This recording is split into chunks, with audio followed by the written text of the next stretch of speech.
sua vida e sentiu que algo está fora de lugar, como se tudo estivesse bagunçado, mas você não soubesse por onde começar a arrumar.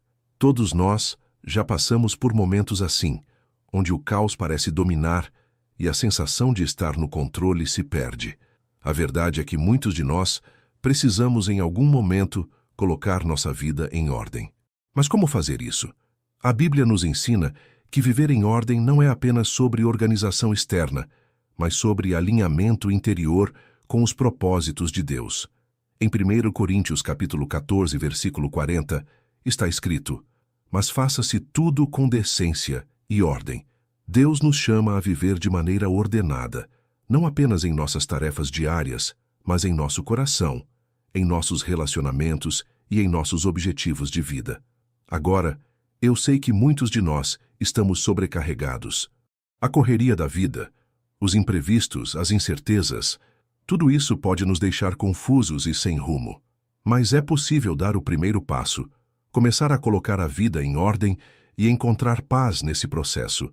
É uma jornada de decisão, de foco e de entrega a Deus, que quer nos ajudar a colocar tudo no devido lugar.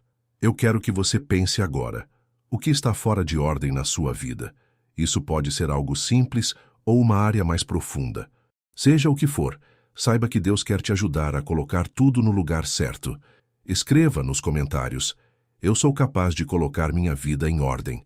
Esse simples ato é o primeiro passo para você afirmar sua decisão de buscar essa mudança. Se você ainda não é inscrito, aproveite para se inscrever no canal e ativar as notificações para não perder nenhum conteúdo. Vamos começar. Você já teve aquela sensação de estar carregando algo pesado dentro de você, mesmo sem saber exatamente o que é? Talvez sejam mágoas que você não consegue soltar, pensamentos que insistem em voltar, ou até mesmo escolhas que parecem te perseguir. Sabe, a vida pode parecer muito complicada às vezes, como se estivéssemos constantemente tentando encontrar equilíbrio em meio ao caos. E no meio disso tudo, você já parou para pensar que muitas vezes o problema não está ao nosso redor, mas dentro de nós? Sim, dentro do nosso coração. Jesus disse algo profundamente impactante: "O homem bom, do bom tesouro do seu coração tira o bem, e o homem mau, do mau tesouro tira o mal, porque a boca fala do que está cheio o coração." Evangelho de Lucas, capítulo 6, versículo 45. Essa é uma verdade que não dá para ignorar. O que está dentro de nós, inevitavelmente, transborda para fora. E se o nosso coração está cheio de bagunça, essa desordem começa a aparecer em todas as áreas da nossa vida. Muitas vezes, vivemos tentando resolver o que está ao nosso redor. Organizamos a casa, ajustamos a rotina, tentamos colocar as finanças em ordem. Mas de que adianta arrumar o exterior se o nosso interior continua um caos? Se as nossas emoções estão desordenadas, se estamos cheios de rancor, se o orgulho domina as nossas ações, ou se estamos presos a medos que não conseguimos superar. É como tentar limpar uma janela suja apenas pelo lado de fora. A sujeira do lado de dentro ainda vai impedir a visão. Olhe para dentro de você agora. O que está aí? O que você carrega em silêncio? Às vezes, acumulamos tanta coisa sem perceber. Uma palavra dita por alguém que nos machucou. Uma traição que nunca conseguimos perdoar. Um erro que cometemos e que nos enche de culpa. Talvez sejam expectativas que criamos e que nunca foram atendidas. Todas essas coisas se alojam no coração e o tornam pesado. E quanto mais carregamos, mais difícil fica viver de maneira leve e plena. Jesus, em sua sabedoria, sabia exatamente o quanto o coração é o centro de tudo. É por isso que ele nos convida a fazer uma limpeza. Não uma limpeza superficial, mas algo profundo e transformador. No Evangelho de Mateus ele disse: "Bem-aventurados os puros de coração, porque eles verão a Deus." Evangelho de Mateus, capítulo 5, versículo 8. Perceba que ele não fala de uma pureza perfeita ou inalcançável, mas de um coração limpo, livre das amarras que nos prendem e nos impedem de viver plenamente. Se você olhar para as histórias da Bíblia, verá que muitos dos problemas que os personagens enfrentaram tinham origem no coração. O que levou Caim a matar Abel? A inveja e o rancor que ele permitiu crescer dentro de si. O que fez Saul perseguir Davi de forma obsessiva, o ciúme que tomou conta de seu coração, e o que levou Judas a trair Jesus, o amor pelo dinheiro que ele alimentava em segredo. Em todos esses casos, o problema começou dentro, no coração, antes de se manifestar em ações. Mas a boa notícia é que não precisamos carregar isso para sempre. Deus nos oferece uma oportunidade de limpar o nosso coração e começar de novo. O Salmo 51 é um exemplo poderoso disso. Davi, depois de cometer um grave erro, clamou: "Cria em mim, ó Deus, um coração puro e renova em mim um espírito reto." Livro de Salmos, capítulo 51, versículo 10. Ele entendeu que a única maneira de voltar a viver em ordem era pedindo a Deus para transformar o que estava dentro dele. E como podemos limpar o nosso coração hoje? Primeiro, precisamos reconhecer o que está errado. A Bíblia nos ensina: enganoso é o coração, mais do que todas as coisas, e perverso, quem o conhecerá? Livro de Jeremias, capítulo 17, versículo 9. Isso significa que sozinhos nem sempre conseguimos enxergar o que precisa ser mudado. Por isso, é essencial buscarmos a Deus em oração, pedindo que Ele revele o que está escondido. Muitas vezes evitamos esse momento porque temos medo do que podemos encontrar, mas é exatamente nesse processo que começa a transformação. Depois, é necessário soltar o que estamos carregando. Isso pode ser difícil. Perdoar alguém que nos feriu, deixar ir um relacionamento que nos machucou, ou abrir mão de um hábito que sabemos ser prejudicial, não é fácil. Mas Jesus nos dá forças para isso. Ele mesmo disse: "Vinde a mim todos os que estáis cansados e sobrecarregados, e eu vos aliviarei." Evangelho de Mateus, capítulo 11, versículo 28. Ele não espera que façamos isso sozinhos. Ele está ao nosso lado, pronto para carregar o que não conseguimos. Limpar o coração também significa alimentá-lo com coisas boas. Não basta tirar o que é ruim, é preciso substituir por aquilo que edifica. Paulo nos orienta: "Quanto ao mais, irmãos, tudo o que é verdadeiro, tudo o que é respeitável, tudo o que é justo, tudo o que é puro, tudo o que é amável, tudo o que é de boa fama.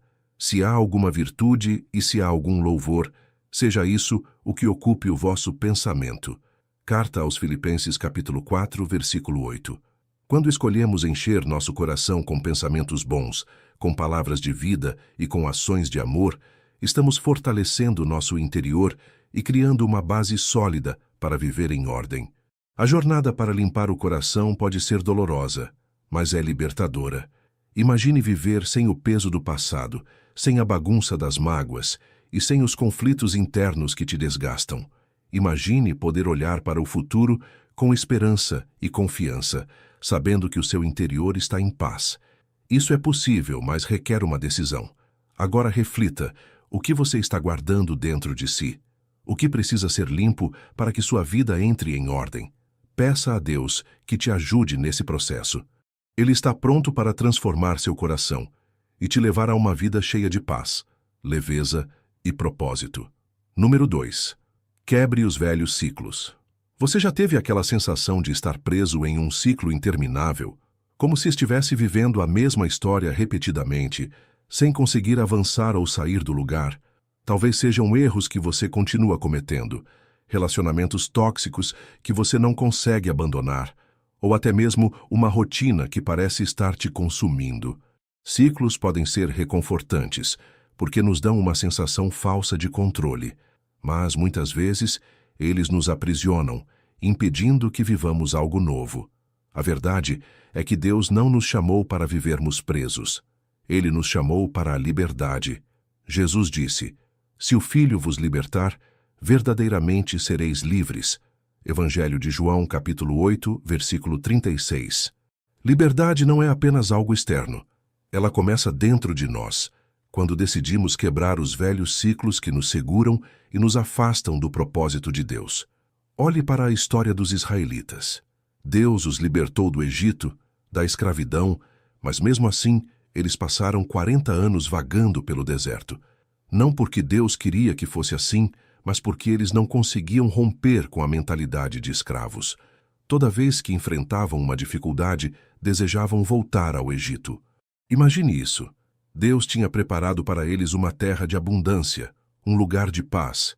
Mas eles estavam tão presos aos ciclos do passado que não conseguiam enxergar o futuro que Deus tinha planejado. Não vos lembreis das coisas passadas, nem considereis as antigas. Eis que faço uma coisa nova. Agora sairá à luz. Porventura, não a percebeis? Livro de Isaías, capítulo 43, versículos 18 e 19. Deus está sempre fazendo algo novo, mas para enxergarmos o novo, precisamos deixar o velho para trás. E isso muitas vezes exige coragem. Coragem para enfrentar nossos medos, para sair da zona de conforto e para deixar aquilo que nos mantinha acomodados. Pense em Jonas. Deus o chamou para pregar em Nínive, mas ele escolheu fugir. Ele estava preso no ciclo da desobediência, tentando evitar aquilo que Deus havia colocado em sua vida. E o resultado? Ele acabou no ventre de um grande peixe.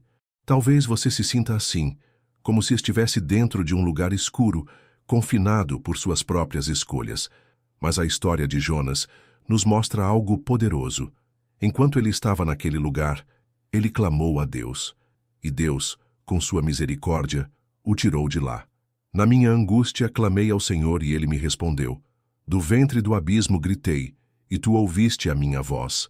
Livro de Jonas, capítulo 2, versículo 2. Quebrar os ciclos começa com um clamor. É quando reconhecemos que não podemos continuar do jeito que estamos e pedimos a Deus que nos ajude a mudar. Talvez o seu ciclo seja emocional.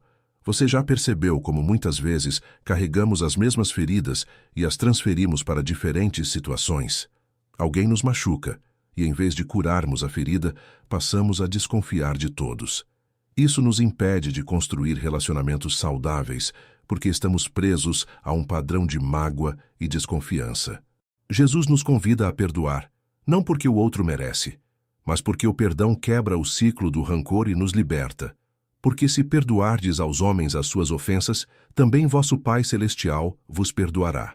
Evangelho de Mateus, capítulo 6, versículo 14. O perdão não é fácil, mas é necessário. Ele é a chave que destranca muitas prisões emocionais e nos permite avançar. Às vezes, o ciclo é de comportamentos. Repetimos os mesmos erros, esperando resultados diferentes. É como um agricultor que planta espinhos, mas espera colher frutos. Para quebrar esses ciclos, precisamos identificar o que estamos plantando. Paulo nos ensina: não vos enganeis, de Deus não se zomba, pois aquilo que o homem semear, isso também ceifará. Carta aos Gálatas, capítulo 6, versículo 7. Se queremos resultados diferentes, precisamos mudar nossas ações. E então, há aqueles ciclos que são espirituais.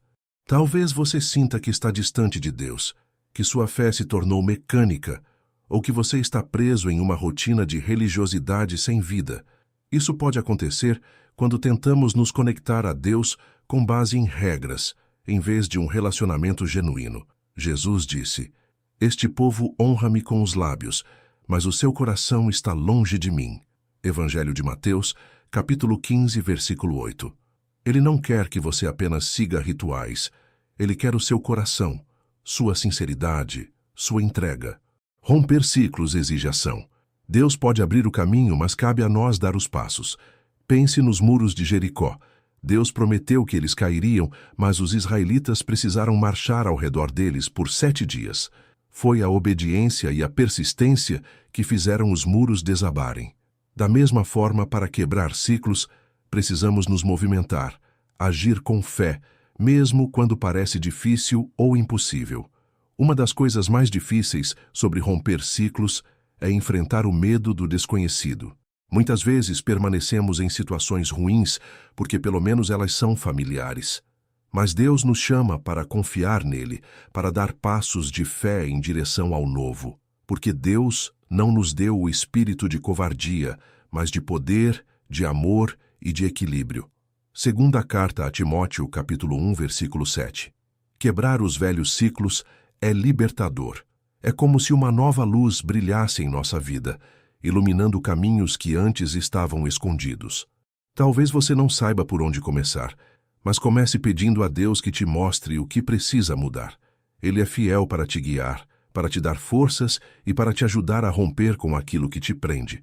Não permita que o passado defina o seu futuro. Deus tem algo novo para você. E esse novo começa quando você decide quebrar os velhos ciclos. Número 3. Alinhe suas prioridades.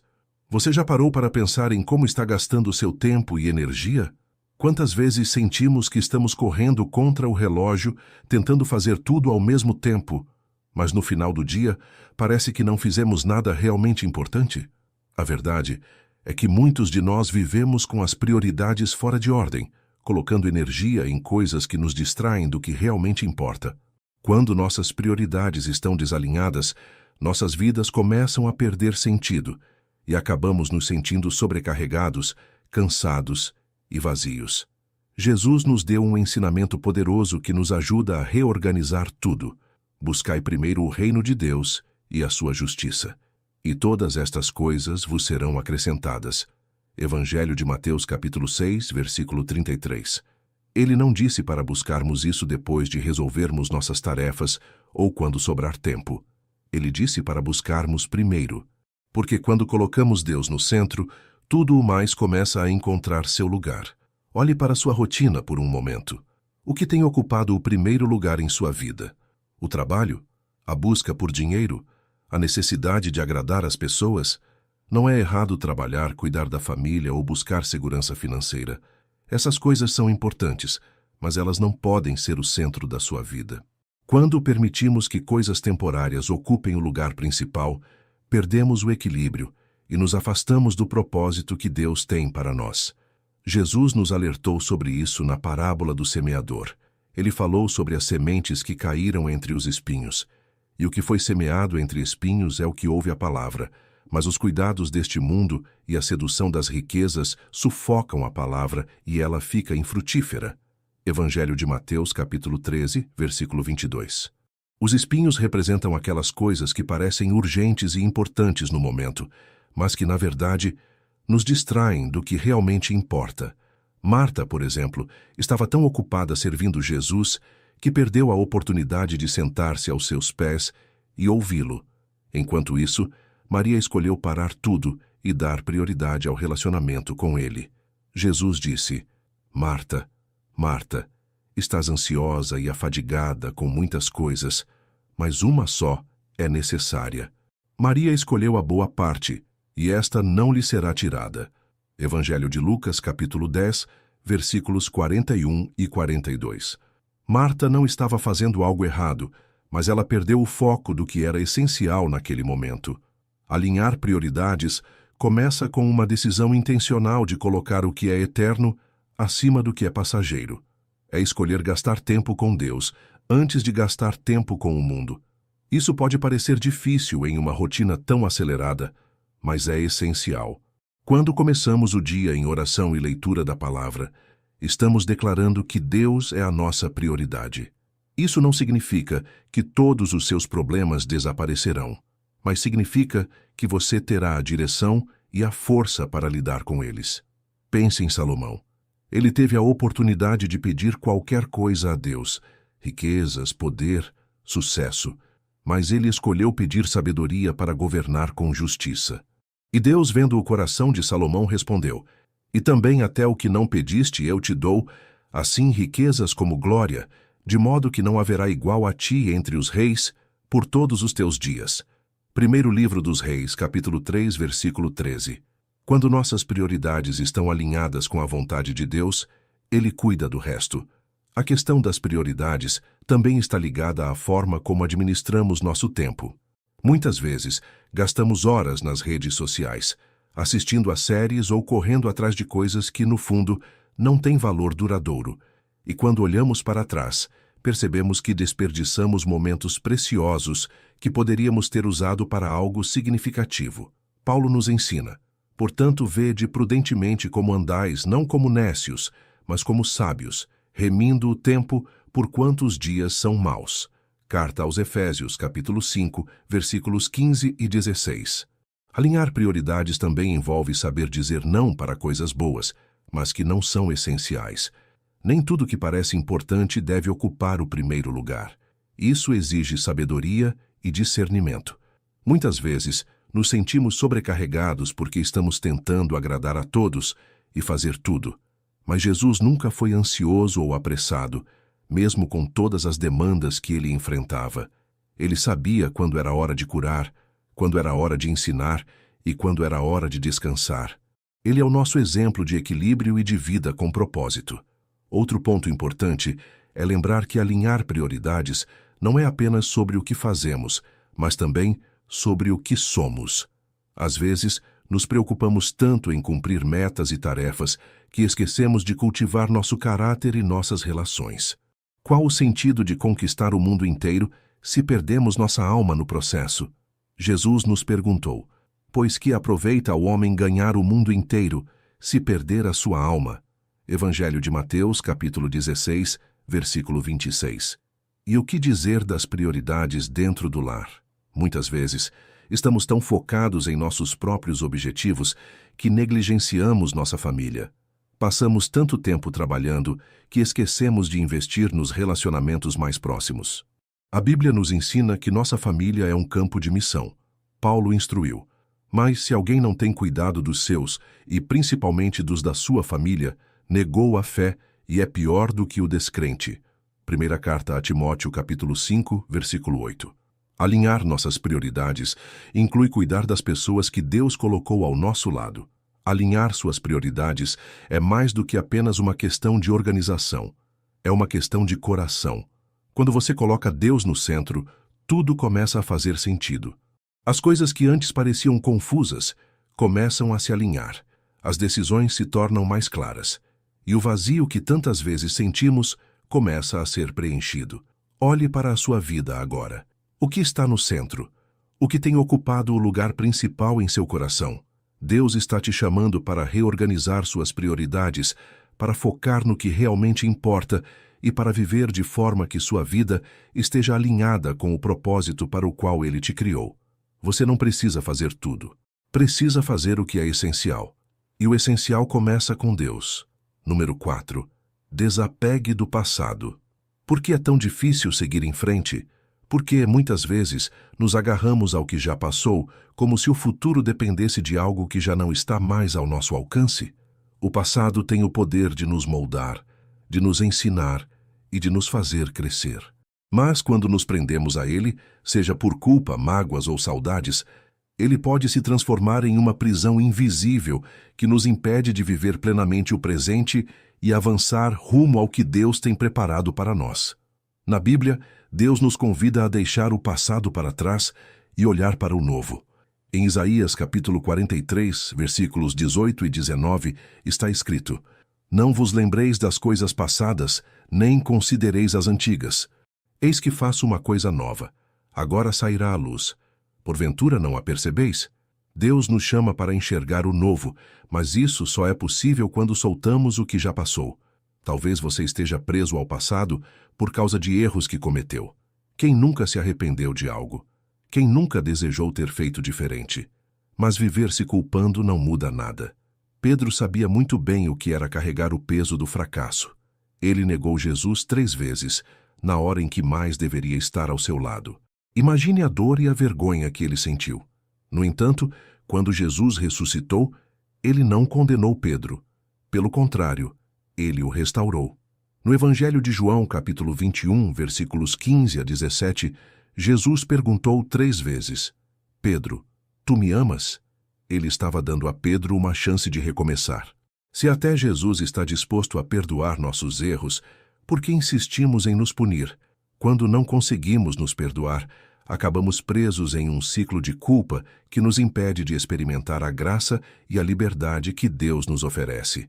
O apóstolo Paulo escreveu: assim que se alguém está em Cristo, nova criatura é. As coisas velhas já passaram, eis que tudo se fez novo. Segunda carta aos Coríntios, capítulo 5, versículo 17. Em Cristo somos renovados. O que passou, passou. Outras vezes, o passado nos prende por causa das mágoas. Talvez alguém tenha te ferido profundamente, e você carrega essa dor como um peso em sua alma. O problema é que guardar mágoa não apenas nos prende ao passado, mas também corrói o nosso presente. É como beber veneno e esperar que o outro morra. Jesus nos ensina o poder do perdão, não como um favor ao outro, mas como um ato de libertação para nós mesmos. Ele disse: "Perdoai e sereis perdoados." Evangelho de Lucas, capítulo 6, versículo 37. Quando perdoamos, deixamos de ser reféns do que nos feriu. E há também aqueles que se apegam ao passado por causa de saudades. É bom lembrar de momentos felizes, de pessoas que marcaram nossa vida, mas às vezes ficamos tão presos ao que foi bom que nos esquecemos de viver o presente.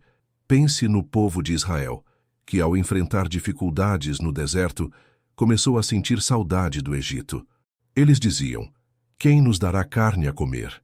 Lembramo-nos dos peixes que comíamos de graça no Egito, dos pepinos, dos melões, dos porros, das cebolas e dos alhos. Livro de Números, capítulo 11, versículo 5. Eles estavam tão focados no passado que não conseguiam enxergar o que Deus estava fazendo no presente, os alimentando com o maná. O passado não é um lugar para viver. Ele é uma escola onde aprendemos lições, mas a vida continua. Quando Deus chamou Abraão, ele disse: "Sai da tua terra, da tua parentela e da casa de teu pai, para a terra que eu te mostrarei." Gênesis capítulo 12, versículo 1. Isso exigiu de Abraão uma ruptura com o que era familiar, com seu passado. Ele teve que confiar em Deus para ir rumo ao desconhecido. Às vezes, desapegar do passado significa romper com hábitos antigos, com relacionamentos tóxicos ou até mesmo com crenças limitantes que carregamos há anos. Isso pode ser assustador, mas é necessário para avançar.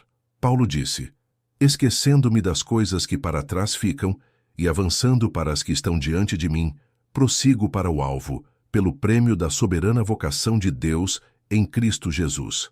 Carta aos Filipenses, capítulo 3, versículos 13 e 14. Não há como correr para o futuro olhando para trás. Desapegar do passado também significa confiar que Deus está no controle. Muitas vezes, seguramos o que passou porque temos medo do que está por vir. Mas Deus é aquele que escreve novas histórias, que transforma o que era ruim em algo bom. Ele promete: "Eu é que sei que pensamentos tenho a vosso respeito, pensamentos de paz e não de mal, para vos dar o fim que desejais." Livro de Jeremias, capítulo 29, versículo 11. Talvez você tenha sido ferido, talvez tenha cometido erros, ou talvez sinta falta de algo que nunca mais voltará. Mas Deus está te chamando para soltar o passado, para confiar nele e para abrir espaço para o novo. Soltar o passado não significa esquecer, significa lembrar sem ser prisioneiro. Significa honrar o que passou, mas viver plenamente o que está por vir. Você não está sozinho nesse processo. Deus caminha ao seu lado, te fortalecendo e te guiando. E enquanto você dá cada passo em direção ao futuro, Ele te lembra que o melhor ainda está por vir. Não permita que o passado defina quem você é. Deus está escrevendo uma nova história, e ela começa agora. Número 5. Rompa com as velhas práticas. Você já sentiu como se estivesse preso em um ciclo? Repetindo os mesmos erros, os mesmos comportamentos, sabendo que precisa mudar, mas sem conseguir dar o próximo passo? Muitas vezes, o maior obstáculo para colocar a vida em ordem não está ao nosso redor, mas dentro de nós mesmos. São hábitos, comportamentos e escolhas que insistimos em manter, mesmo sabendo que não nos levam a lugar algum. A Bíblia nos chama repetidamente a deixar para trás as velhas práticas que nos afastam de Deus.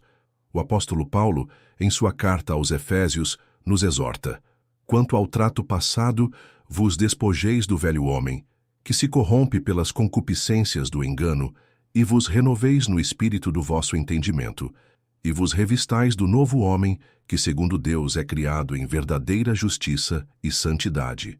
Carta aos Efésios, capítulo 4, versículos 22 a 24. O velho homem representa quem éramos antes de conhecermos a verdade de Deus, uma vida marcada por desejos desordenados e práticas que nos afastam do propósito divino. Romper com velhas práticas exige coragem. É um ato de renúncia que vai contra a nossa própria natureza. Pense no povo de Israel, que havia sido liberto da escravidão no Egito. Eles estavam fisicamente livres, mas ainda presos às práticas e mentalidades antigas. Quando enfrentaram dificuldades no deserto, desejaram voltar ao Egito. Apesar de serem escravos lá, eles preferiam a segurança do que era conhecido à incerteza do novo. Deus, porém, queria mais para eles. Ele não os tirou do Egito para que continuassem vivendo como escravos. Ele os libertou para algo maior. E não é exatamente assim conosco? Quantas vezes continuamos presos a velhas atitudes porque elas nos parecem confortáveis ou porque mudar parece difícil demais? Talvez você continue alimentando hábitos que prejudicam sua saúde física, emocional ou espiritual. Talvez sejam relacionamentos tóxicos, palavras duras, pensamentos de autossabotagem ou até mesmo pecados que você tenta esconder. Seja o que for, essas práticas têm o poder de nos impedir de avançar. Jesus nos mostrou o poder de romper com o que é antigo para viver o novo. Em várias ocasiões, ele confrontou as pessoas, chamando-as para uma mudança real. Quando ele encontrou a mulher pega em adultério, ele a livrou da condenação dos outros, mas também a desafiou. Vai e não peques mais. Evangelho de João, capítulo 8, versículo 11. Jesus não apenas perdoou, ele a chamou para abandonar o comportamento que a destruía. Romper com velhas práticas também significa lutar contra os desejos do coração que nos afastam de Deus. Tiago nos ensina: cada um é tentado, quando atraído e engodado pela sua própria concupiscência. Depois, havendo a concupiscência concebido, dá à luz o pecado, e o pecado, sendo consumado, gera a morte. Carta de Tiago, capítulo 1, versículos 14 e 15. A mudança começa quando reconhecemos essas inclinações e decidimos não mais alimentá-las. Essa ruptura, porém, não acontece apenas pela nossa força de vontade. Precisamos buscar o auxílio de Deus. Em Romanos capítulo 12, versículo 2, Paulo nos instrui: E não vos conformeis com este mundo, mas transformai-vos pela renovação do vosso entendimento, para que experimenteis qual seja a boa, agradável e perfeita vontade de Deus. A transformação começa na mente, e a palavra de Deus é a ferramenta que nos ajuda a renovar nossos pensamentos. Pense na vida de Zaqueu. Ele era um cobrador de impostos desonesto, alguém que vivia às custas do sofrimento alheio. Quando ele encontrou Jesus, algo mudou. Ele não apenas reconheceu seus erros, mas tomou uma atitude radical para romper com suas velhas práticas. Decidiu devolver o que havia roubado e ir além, dando metade de seus bens aos pobres.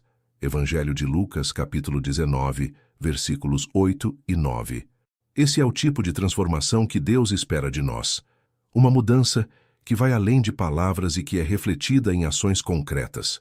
Romper com velhas práticas também significa deixar para trás as desculpas. Quantas vezes justificamos nossos comportamentos dizendo que é só um hábito ou todo mundo faz isso? Mas Deus nos chama a uma vida de santidade, diferente do padrão deste mundo. Em 1ª carta de Pedro, capítulo 1, versículos 15 e 16, lemos: Mas como é santo aquele que vos chamou, sede vós também santos em toda a vossa maneira de viver, porquanto está escrito: sede santos, porque eu sou santo. É claro que mudar não é fácil. Existem hábitos e práticas que estão tão enraizados em nós que parecem impossíveis de abandonar. Mas lembre-se, Deus nos dá força para vencer. O apóstolo Paulo afirmou: tudo posso naquele que me fortalece. Carta aos Filipenses, capítulo 4, versículo 13. Você não precisa lutar sozinho. Deus está ao seu lado, pronto para te ajudar a romper com o que te prende. Outro ponto essencial é entender que romper com velhas práticas não significa apenas abandonar o que é errado, mas substituir isso por algo melhor. Quando deixamos de lado comportamentos que nos afastam de Deus, devemos preenchê-los com atitudes que nos aproximam dele.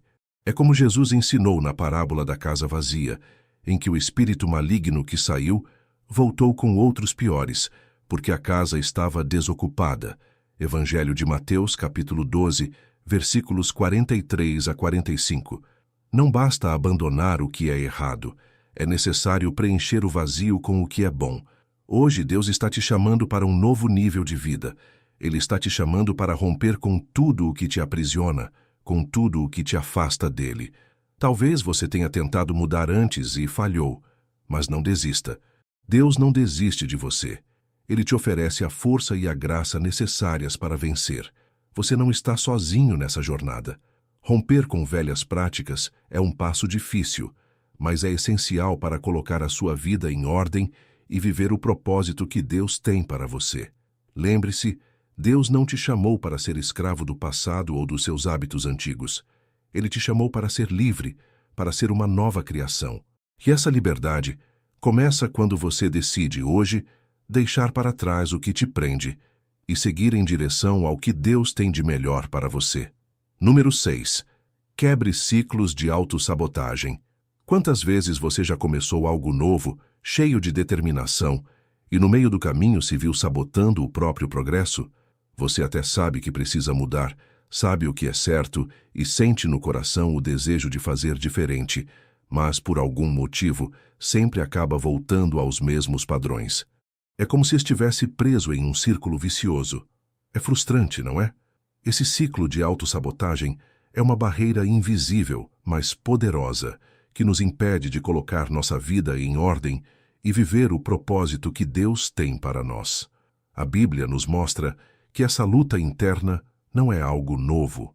O apóstolo Paulo expressou isso de forma tão humana e real em Romanos capítulo 7, versículos 18 e 19. Porque eu sei que em mim, isto é, na minha carne, não habita bem algum, e com efeito, o querer o bem está em mim, mas não consigo efetuá-lo. Porque não faço o bem que quero, mas o mal que não quero, esse faço. Essa luta que Paulo descreve é o retrato do que enfrentamos diariamente quando nos vemos caindo nos mesmos erros, mesmo desejando fazer diferente.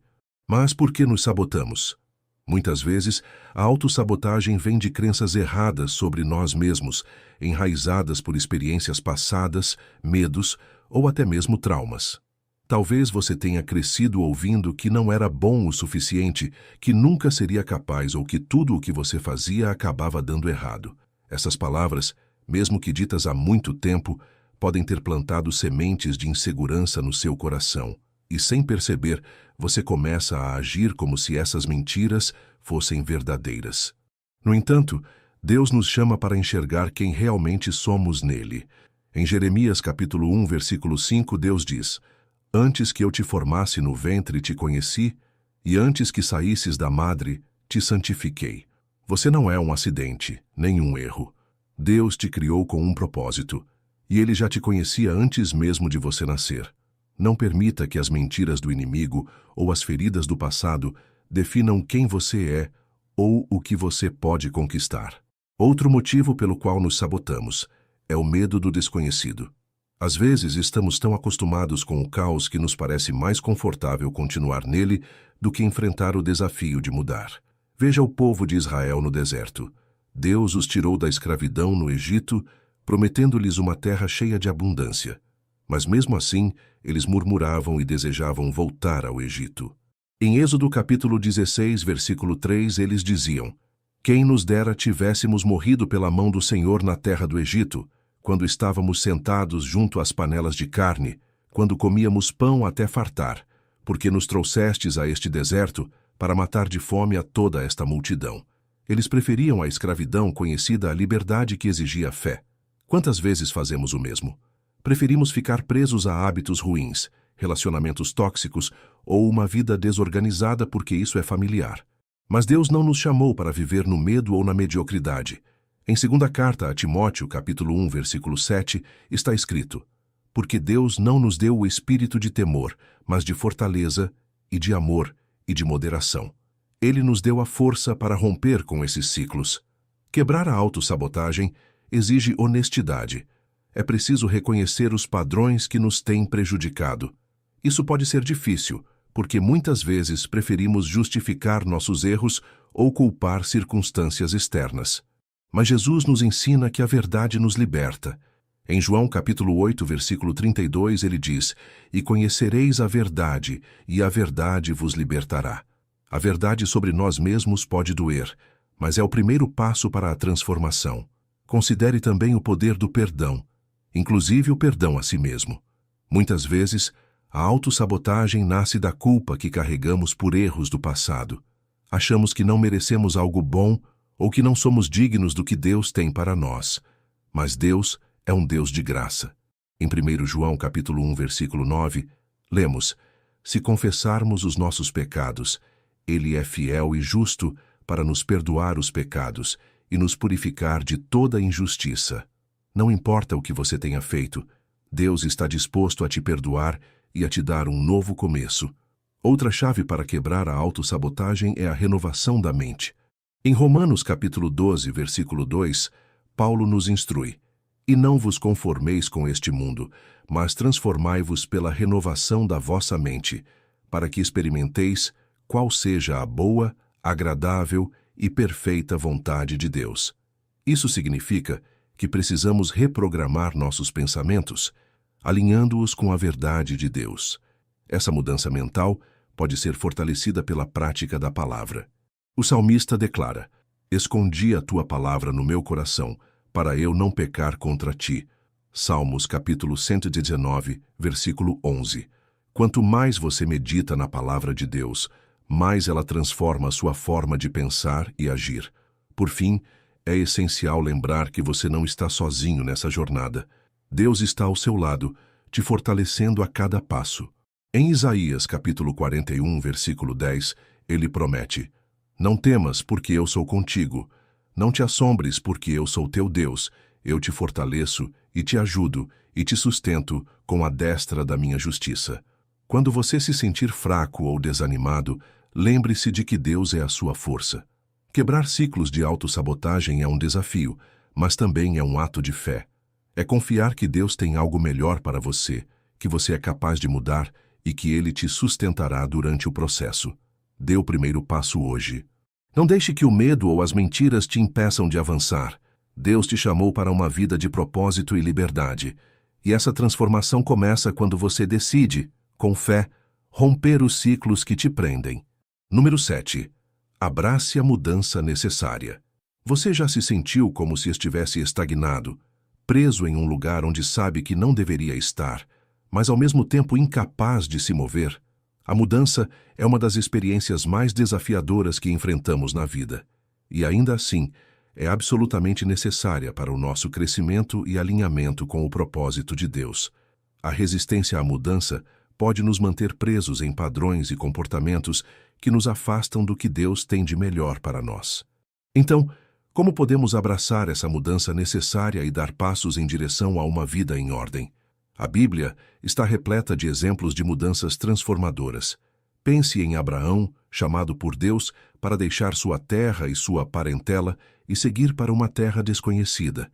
Deus disse a ele: Ora, o Senhor disse a Abrão: Sai-te da tua terra e da tua parentela e da casa de teu pai para a terra que eu te mostrarei. Gênesis capítulo 12, versículo 1. Abraão não sabia exatamente para onde estava indo, mas ele confiou em Deus e deu o primeiro passo. Esse ato de fé não só mudou a vida de Abraão, mas também teve implicações eternas para toda a humanidade. Mas, por que a mudança é tão difícil? Muitas vezes é porque nos apegamos ao que é familiar. Mesmo que saibamos que algo não está funcionando, a familiaridade pode nos proporcionar uma falsa sensação de segurança. Mudança significa entrar no desconhecido, e isso pode ser assustador. No entanto, é no desconhecido que muitas vezes encontramos o nosso verdadeiro propósito e a oportunidade de crescimento. Considere a história de Moisés. Ele tinha uma vida estabelecida no deserto como pastor de ovelhas, quando Deus o chamou para uma missão extraordinária: libertar o povo de Israel da escravidão no Egito. Moisés poderia ter se recusado, alegando que não era eloquente ou que era apenas um simples pastor. Mas Deus lhe garantiu: Certamente eu serei contigo. Êxodo capítulo 3, versículo 12. Com a confiança de que Deus estava com ele, Moisés aceitou a mudança e liderou os israelitas para fora do Egito, iniciando uma jornada que mudaria a história. Abraçar a mudança necessária também envolve reconhecer as áreas da nossa vida que precisam ser transformadas. É preciso coragem para olhar honestamente para si mesmo e admitir que há comportamentos, atitudes e hábitos que precisam ser deixados para trás. O apóstolo Paulo nos encoraja: E vos renoveis no espírito do vosso entendimento, e vos revistais do novo homem, que segundo Deus é criado em verdadeira justiça e santidade. Efésios capítulo 4, versículos 23 e 24. A renovação da mente e a transformação interior são essenciais para que possamos abraçar a mudança. Além disso, a mudança necessária muitas vezes requer ação. Não basta apenas desejar que as coisas sejam diferentes. É preciso tomar medidas concretas para que a transformação aconteça. Em Tiago, capítulo 2, versículo 17, lemos: Assim também a fé, se não tiver as obras, é morta em si mesma. A fé verdadeira nos impulsiona a agir, a dar passos de obediência, mesmo quando não temos todas as respostas ou quando o caminho parece difícil. Jesus também nos mostrou a importância de abraçar a mudança. Ele chamou seus discípulos para deixar tudo e segui-lo. Pedro e André, por exemplo, estavam pescando quando Jesus os chamou dizendo: Vinde após mim, e eu vos farei pescadores de homens. Mateus capítulo 4, versículo 19. Imediatamente, eles deixaram suas redes e o seguiram. Essa mudança radical transformou suas vidas e teve um impacto eterno no mundo. É importante lembrar que a mudança necessária, muitas vezes, envolve sacrifício. Jesus nos ensinou: se alguém quiser vir após mim, renuncie-se a si mesmo, tome sobre si a sua cruz e siga-me. Mateus capítulo 16, versículo 24. Seguir a Cristo significa estar disposto a renunciar a si mesmo, a abrir mão de conforto, segurança e desejos pessoais para seguir o chamado de Deus. Esse sacrifício, porém, é sempre recompensado com uma vida cheia de propósito e alinhada com a vontade divina. Um exemplo claro de transformação radical na Bíblia é a conversão de Saulo para Paulo. Saulo era um perseguidor fervoroso dos cristãos, mas teve um encontro poderoso com Jesus na estrada para Damasco. Após essa experiência, ele passou por uma mudança total, tornando-se um dos maiores apóstolos e escritores do Novo Testamento. Em Filipenses capítulo 3, versículos 13 e 14, Paulo compartilha: Esquecendo-me das coisas que atrás ficam e avançando para as que estão diante de mim, prossigo para o alvo, pelo prêmio da soberana vocação de Deus em Cristo Jesus. A mudança em Paulo foi profunda e completa, e ele se tornou um exemplo de transformação pelo poder de Deus. Para abraçar a mudança necessária, também precisamos de uma comunidade de apoio. A igreja primitiva, como descrito em Atos dos Apóstolos, é um exemplo de como a comunidade pode ser uma força poderosa para a mudança. Eles compartilhavam tudo, oravam juntos e se encorajavam mutuamente. Em Hebreus capítulo 10, versículos 24 e 25, somos exortados a consideremo-nos uns aos outros, para nos estimularmos ao amor e às boas obras, não deixando a nossa congregação, como é costume de alguns, antes admoestando-nos uns aos outros. Estar rodeado por pessoas que compartilham a mesma fé e valores nos ajuda a manter o foco e a determinação na jornada da mudança. Além disso, precisamos nos lembrar de que Deus é imutável em seu amor e fidelidade. Ele é a nossa rocha firme em tempos de mudança. Em Malaquias capítulo 3, versículo 6 está escrito: Porque eu, o Senhor, não mudo. Mesmo quando tudo ao nosso redor parece incerto, podemos confiar que Deus está no controle e que Ele tem planos bons para nós. Jeremias capítulo 29, versículo 11 nos lembra: Porque eu bem sei os pensamentos que penso de vós, diz o Senhor, pensamentos de paz e não de mal, para vos dar o fim que esperais. Portanto, abraçar a mudança necessária é um ato de fé, confiança e ação. É reconhecer que Deus nos chama para algo maior e melhor do que o que temos conhecido. É deixar para trás o que nos prende e seguir em direção ao novo que Deus tem para nós. A jornada pode ser desafiadora, mas com Deus ao nosso lado, podemos ter a certeza de que cada passo dado em fé nos levará mais perto do propósito para o qual fomos criados. Lembre-se de que Deus está te chamando para abraçar a mudança, para deixar o que é velho e abraçar o novo com confiança e determinação. Ele te dá a força, a coragem e a graça para transformar sua vida e alinhar-se com a sua vontade. Não tenha medo do desconhecido. Em vez disso, veja-o como uma oportunidade para crescer, aprender e experimentar a plenitude da vida que Deus planejou para você. Número 8. Livre-se do peso desnecessário. Você já tentou correr com algo pesado nas costas? Talvez uma mochila cheia, sacos de areia ou até mesmo algo simbólico, como preocupações e culpas que parecem aumentar o peso em seus ombros. Agora imagine tentar seguir em frente com essa carga. É exaustivo, não é? Muitas vezes vivemos nossas vidas assim, carregando pesos que Deus nunca nos pediu para levar. Esses fardos tornam a caminhada mais lenta, dificultam nossas decisões e, no fim, nos impedem de viver plenamente o propósito para o qual fomos criados. A Bíblia nos chama a deixar de lado tudo o que nos atrapalha. O autor de Hebreus, no capítulo 12, versículo 1, escreve: Portanto, nós também, pois que estamos rodeados de uma tão grande nuvem de testemunhas, deixemos todo o embaraço e o pecado que tão de perto nos rodeia e corramos com paciência a carreira que nos está proposta. Note que o texto menciona embaraço e pecado, ou seja, nem todo peso que carregamos é pecado, mas pode ser algo que está nos atrasando, nos sobrecarregando e nos impedindo de avançar. Um dos pesos mais comuns que carregamos é o peso da culpa. Talvez você tenha cometido erros no passado e ainda se condena por eles. Você se pega pensando: eu não mereço a graça de Deus. Eu nunca serei bom o suficiente. No entanto, a palavra de Deus nos assegura que, em Cristo, somos livres. Em Romanos capítulo 8, versículo 1 está escrito: Portanto, agora nenhuma condenação há para os que estão em Cristo Jesus, que não andam segundo a carne, mas segundo o Espírito. Se Deus não te condena, por que você continua se condenando? Outro peso que frequentemente carregamos é o da preocupação. Preocupamo-nos com o futuro, com nossas finanças, com nossa saúde, com nossos filhos, com nossas relações. Essa preocupação constante não apenas consome nossa energia, mas também revela uma falta de confiança em Deus. Jesus nos ensinou a lançar nossas ansiedades sobre Ele.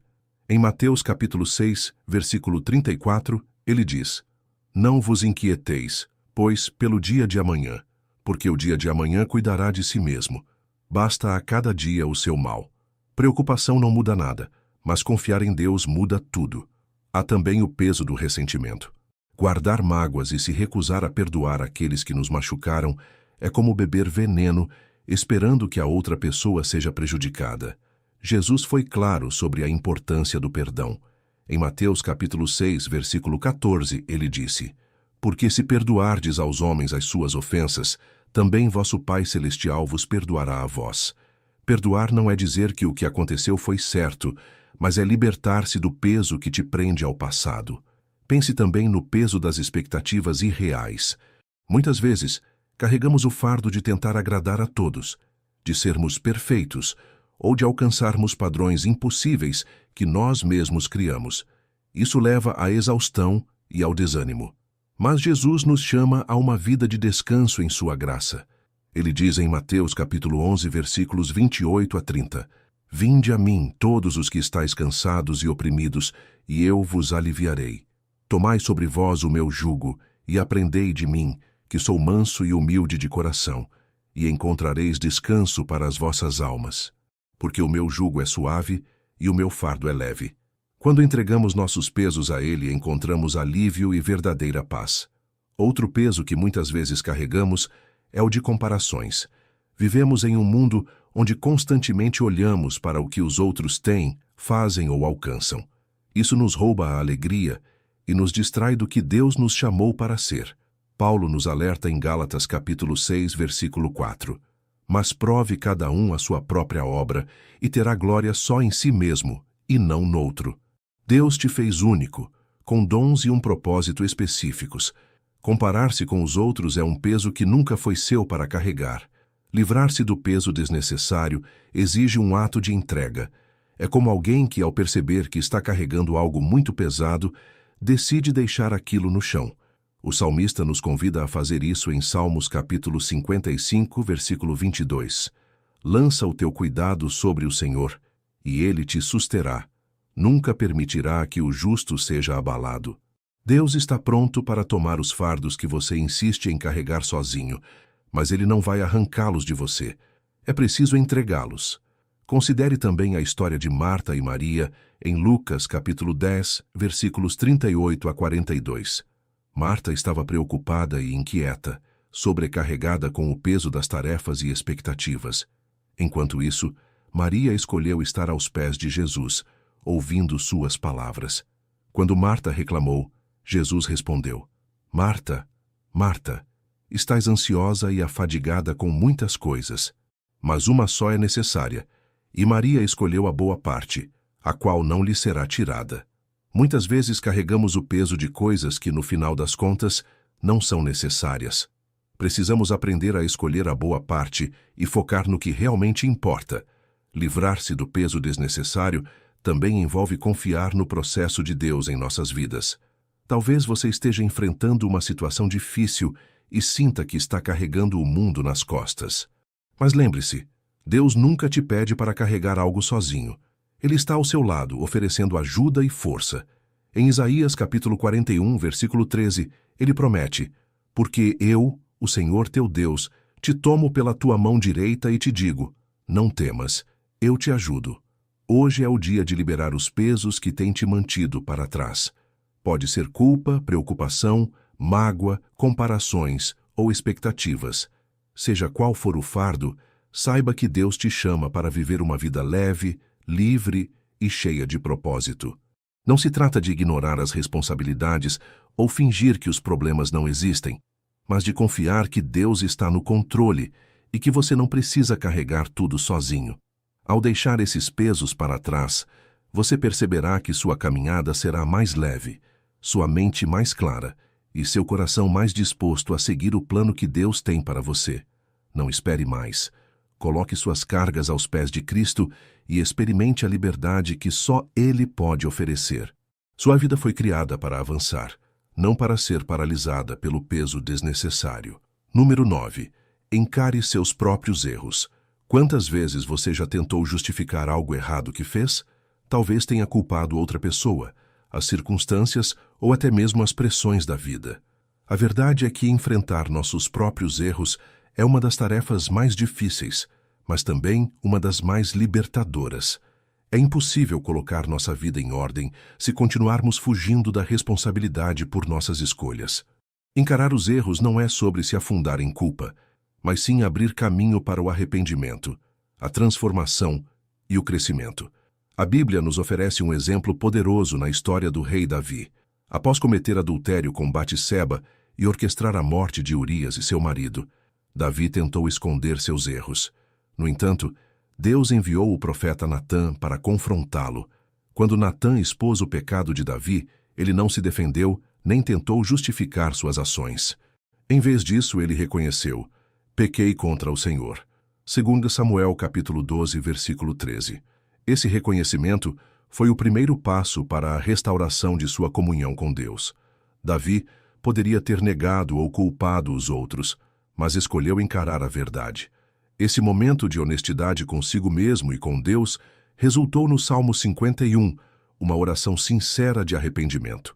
Ele clama: cria em mim, ó Deus, um coração puro e renova em mim um espírito reto. Salmo 51, versículo 10. Essa atitude de humildade e reconhecimento é um exemplo de como encarar nossos próprios erros nos aproxima de Deus e abre espaço para uma transformação genuína. Encarar nossos erros também exige coragem. É muito mais fácil apontar os defeitos dos outros do que olhar para dentro de si. Jesus nos alertou sobre isso no famoso sermão do cisco e da trave. E por que reparas no argueiro que está no olho do teu irmão e não vês a trave que está no teu olho? Mateus capítulo 7, versículo 3. Essa metáfora poderosa nos chama a fazer uma análise sincera de nossas próprias falhas antes de criticar os outros. Não se trata de ignorar os erros alheios, mas de primeiro corrigir a si mesmo. Talvez você esteja pensando: mas eu já errei tanto que não sei por onde começar. Lembre-se de Pedro, que negou Jesus 3 vezes, apesar de ter prometido que jamais faria isso.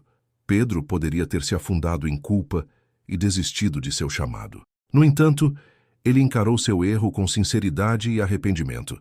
Em João capítulo 21, versículos 15 a 17, vemos Jesus restaurando Pedro, perguntando-lhe 3 vezes: Simão, filho de Jonas, amas-me? Cada resposta afirmativa de Pedro Foi uma oportunidade de reafirmar seu amor e compromisso com Jesus. Pedro não apenas foi perdoado, mas também se tornou uma das principais figuras na construção da igreja. Encarar nossos erros não significa que devemos nos definir por eles. Um erro é algo que você fez, não quem você é. O apóstolo Paulo é um exemplo vivo disso. Antes de sua conversão, ele perseguia e prendia cristãos.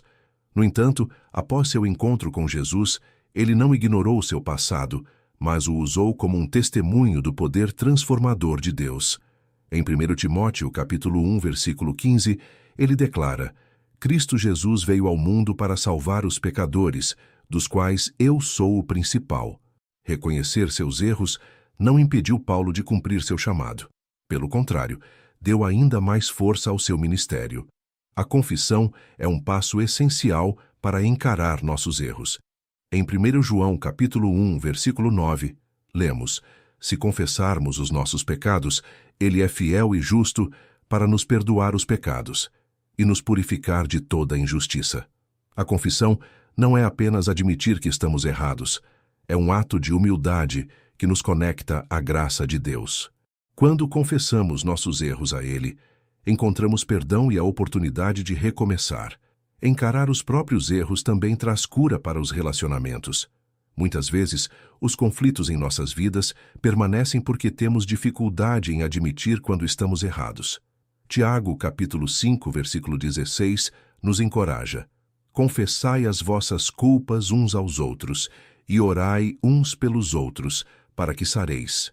Reconhecer nossos erros diante dos outros pode ser difícil, mas é um passo poderoso para restaurar laços rompidos e construir relacionamentos mais saudáveis. Se você sente que é tarde demais para mudar ou que seus erros são grandes demais, lembre-se do ladrão na cruz. Ele estava em seus últimos momentos de vida, pagando o preço por seus crimes. Mesmo assim, ele reconheceu seu erro e clamou a Jesus: Senhor, lembra-te de mim quando entrares no teu reino. Lucas capítulo 23, versículo 42. A resposta de Jesus foi imediata. Em verdade te digo que hoje estarás comigo no paraíso. Lucas capítulo 23, versículo 43. Esse encontro nos ensina que nunca é tarde para encarar nossos erros e receber o perdão de Deus. Mas por que é tão difícil admitir nossos erros? Muitas vezes é o orgulho que nos impede. Reconhecer que estamos errados nos coloca em uma posição de vulnerabilidade e isso pode ser desconfortável. No entanto, Jesus nos ensina que a humildade é o caminho para a verdadeira grandeza. Ele disse: Aquele que a si mesmo se humilhar será exaltado. Lucas capítulo 14, versículo 11. Quando deixamos de lado o orgulho e nos humilhamos diante de Deus, Ele nos levanta. Encarar seus próprios erros também é uma forma de se libertar. O peso de esconder ou ignorar falhas pode ser esmagador, mas a verdade nos liberta. Jesus disse: E conhecereis a verdade, e a verdade vos libertará. João capítulo 8, versículo 32. Quando somos honestos sobre nossas falhas, abrimos espaço para a cura, a renovação e a transformação. Deus não espera a perfeição de nós, mas um coração disposto a aprender, crescer e mudar. Então hoje é o dia de olhar para dentro de si com coragem e sinceridade. Reconheça os erros que têm te afastado de Deus, de seus propósitos e até mesmo das pessoas que você ama. Não permita que o orgulho ou o medo te impeçam de dar esse passo. Encarar seus próprios erros não é um sinal de fraqueza, mas de força. É o caminho para uma vida mais leve, mais alinhada com Deus e cheia de esperança para o futuro. Deus está sempre disposto a nos dar uma nova chance. Ele é o Deus das segundas, terceiras e infinitas oportunidades. Quando você decide encarar seus erros, você abre as portas para uma vida renovada, onde o passado não te define e o futuro está cheio de possibilidades. Confie nele, levante-se e continue avançando. Número 10. Encontre o caminho da paz interior. Vivemos em um mundo agitado, onde o barulho é constante e as demandas parecem não ter fim. O estresse, a ansiedade, as preocupações com o futuro e os desafios diários muitas vezes roubam a nossa paz interior. Parece que quanto mais tentamos encontrar paz, mais ela escapa pelas nossas mãos. No entanto, A paz que Jesus oferece não depende das circunstâncias externas. Ela é uma paz profunda que transcende as dificuldades e os problemas da vida. Em João capítulo 14, versículo 27, Jesus diz: Deixo-vos a paz, a minha paz vos dou, não vô-la dou como o mundo a dá. Não se turbe o vosso coração, nem se atemorize. Aqui, Jesus nos oferece um tipo de paz que não é igual à paz que o mundo oferece. O mundo oferece uma paz temporária, baseada em situações favoráveis. Mas a paz de Cristo é duradoura e inabalável. É uma paz que habita dentro de nós, independentemente das tempestades ao nosso redor. Muitas vezes, buscamos paz em lugares errados, no consumo, nas distrações, nas conquistas materiais ou até mesmo em relacionamentos. Embora essas coisas possam trazer alívio momentâneo, elas não oferecem a paz que nossa alma realmente anseia. O apóstolo Paulo, em Filipenses capítulo 4, versículo 7, descreve essa paz. E a paz de Deus, que excede todo o entendimento, guardará os vossos corações e os vossos pensamentos em Cristo Jesus. A paz de Deus vai além da compreensão humana. Ela não depende do que acontece ao nosso redor, mas é uma confiança profunda de que Deus está no controle, mesmo quando tudo ao nosso redor parece estar fora de controle. Uma das maiores fontes de perda de paz é a preocupação constante com o futuro. Muitos de nós vivemos no modo de espera, sempre antecipando o que virá, e com isso nos roubando a paz no presente.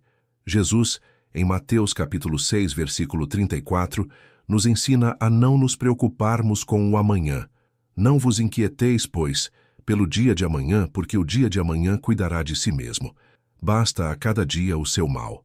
Quando vivemos tão focados no futuro, perdemos o presente, o único momento que temos para experimentar a paz de Deus. A paz interior também exige que aprendamos a lidar com nossos pensamentos. Muitas vezes, nossas mentes estão em um turbilhão constante, com inseguranças, dúvidas e preocupações, tomando o lugar de nossa tranquilidade. Paulo, em 2 Coríntios capítulo 10, versículo 5, nos orienta a derrubar argumentos e toda altivez que se levanta contra o conhecimento de Deus, e levar cativo todo o pensamento à obediência de Cristo. Para encontrar paz interior, é preciso tomar controle sobre o que pensamos e filtrar tudo à luz de Deus.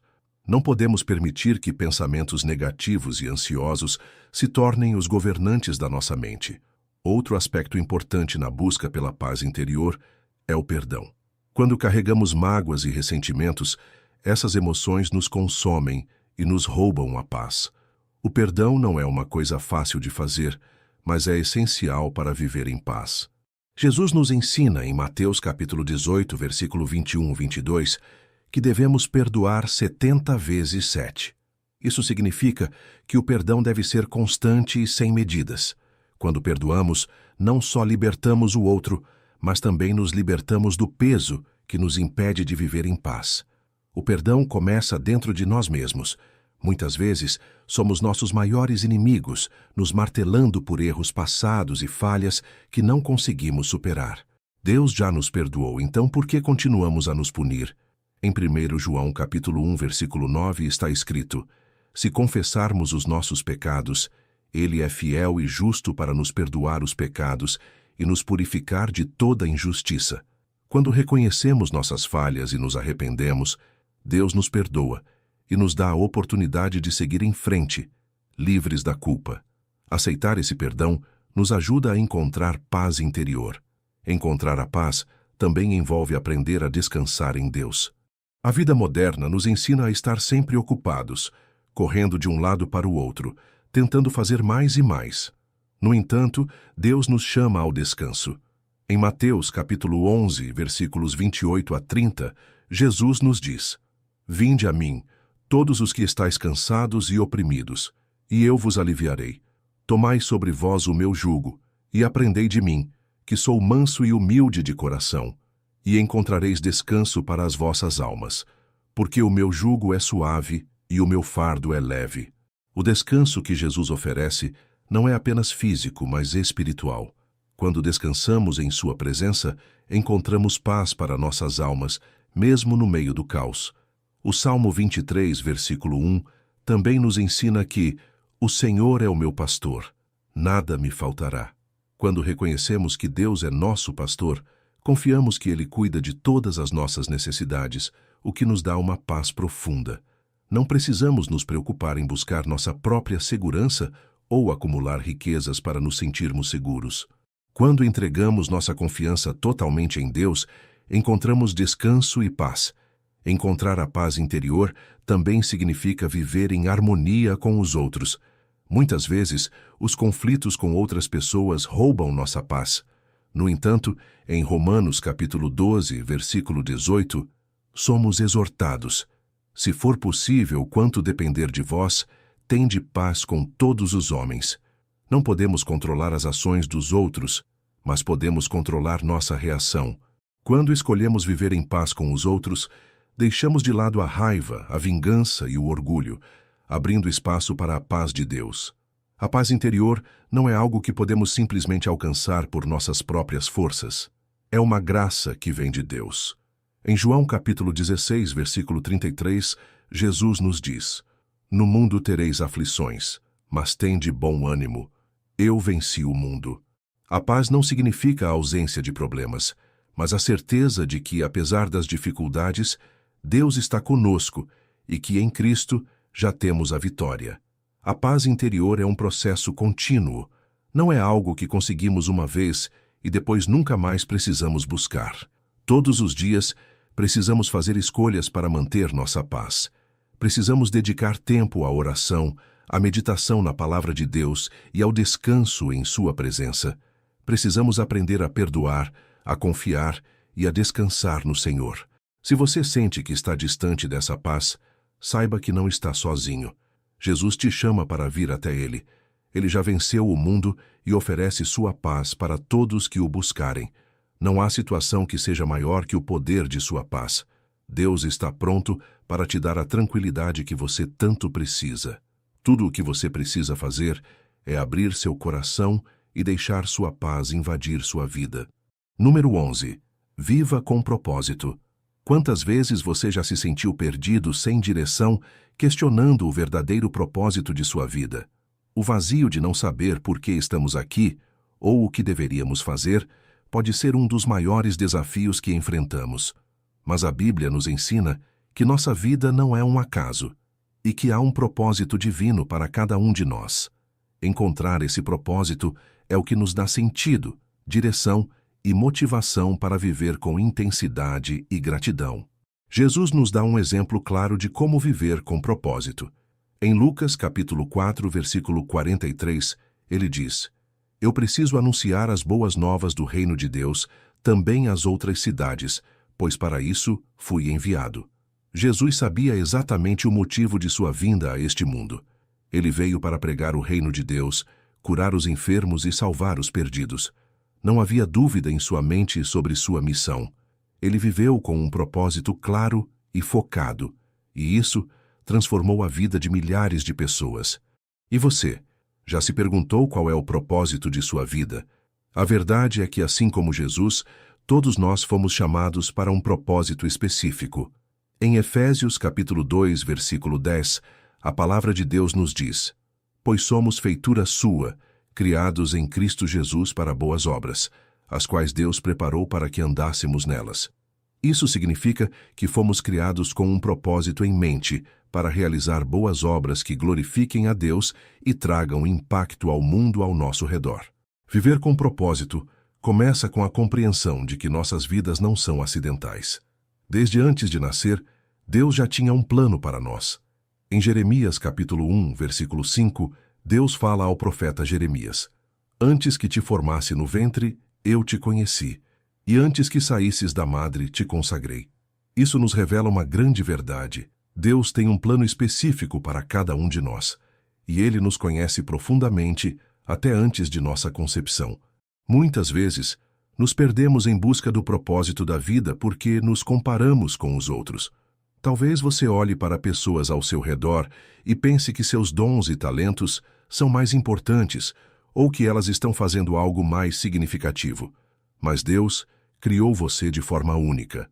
No corpo de Cristo, como nos ensina 1 Coríntios capítulo 12, versículo 18. Mas agora, Deus colocou os membros no corpo, cada um deles, como lhe agradou. Cada um de nós tem uma função específica no corpo de Cristo.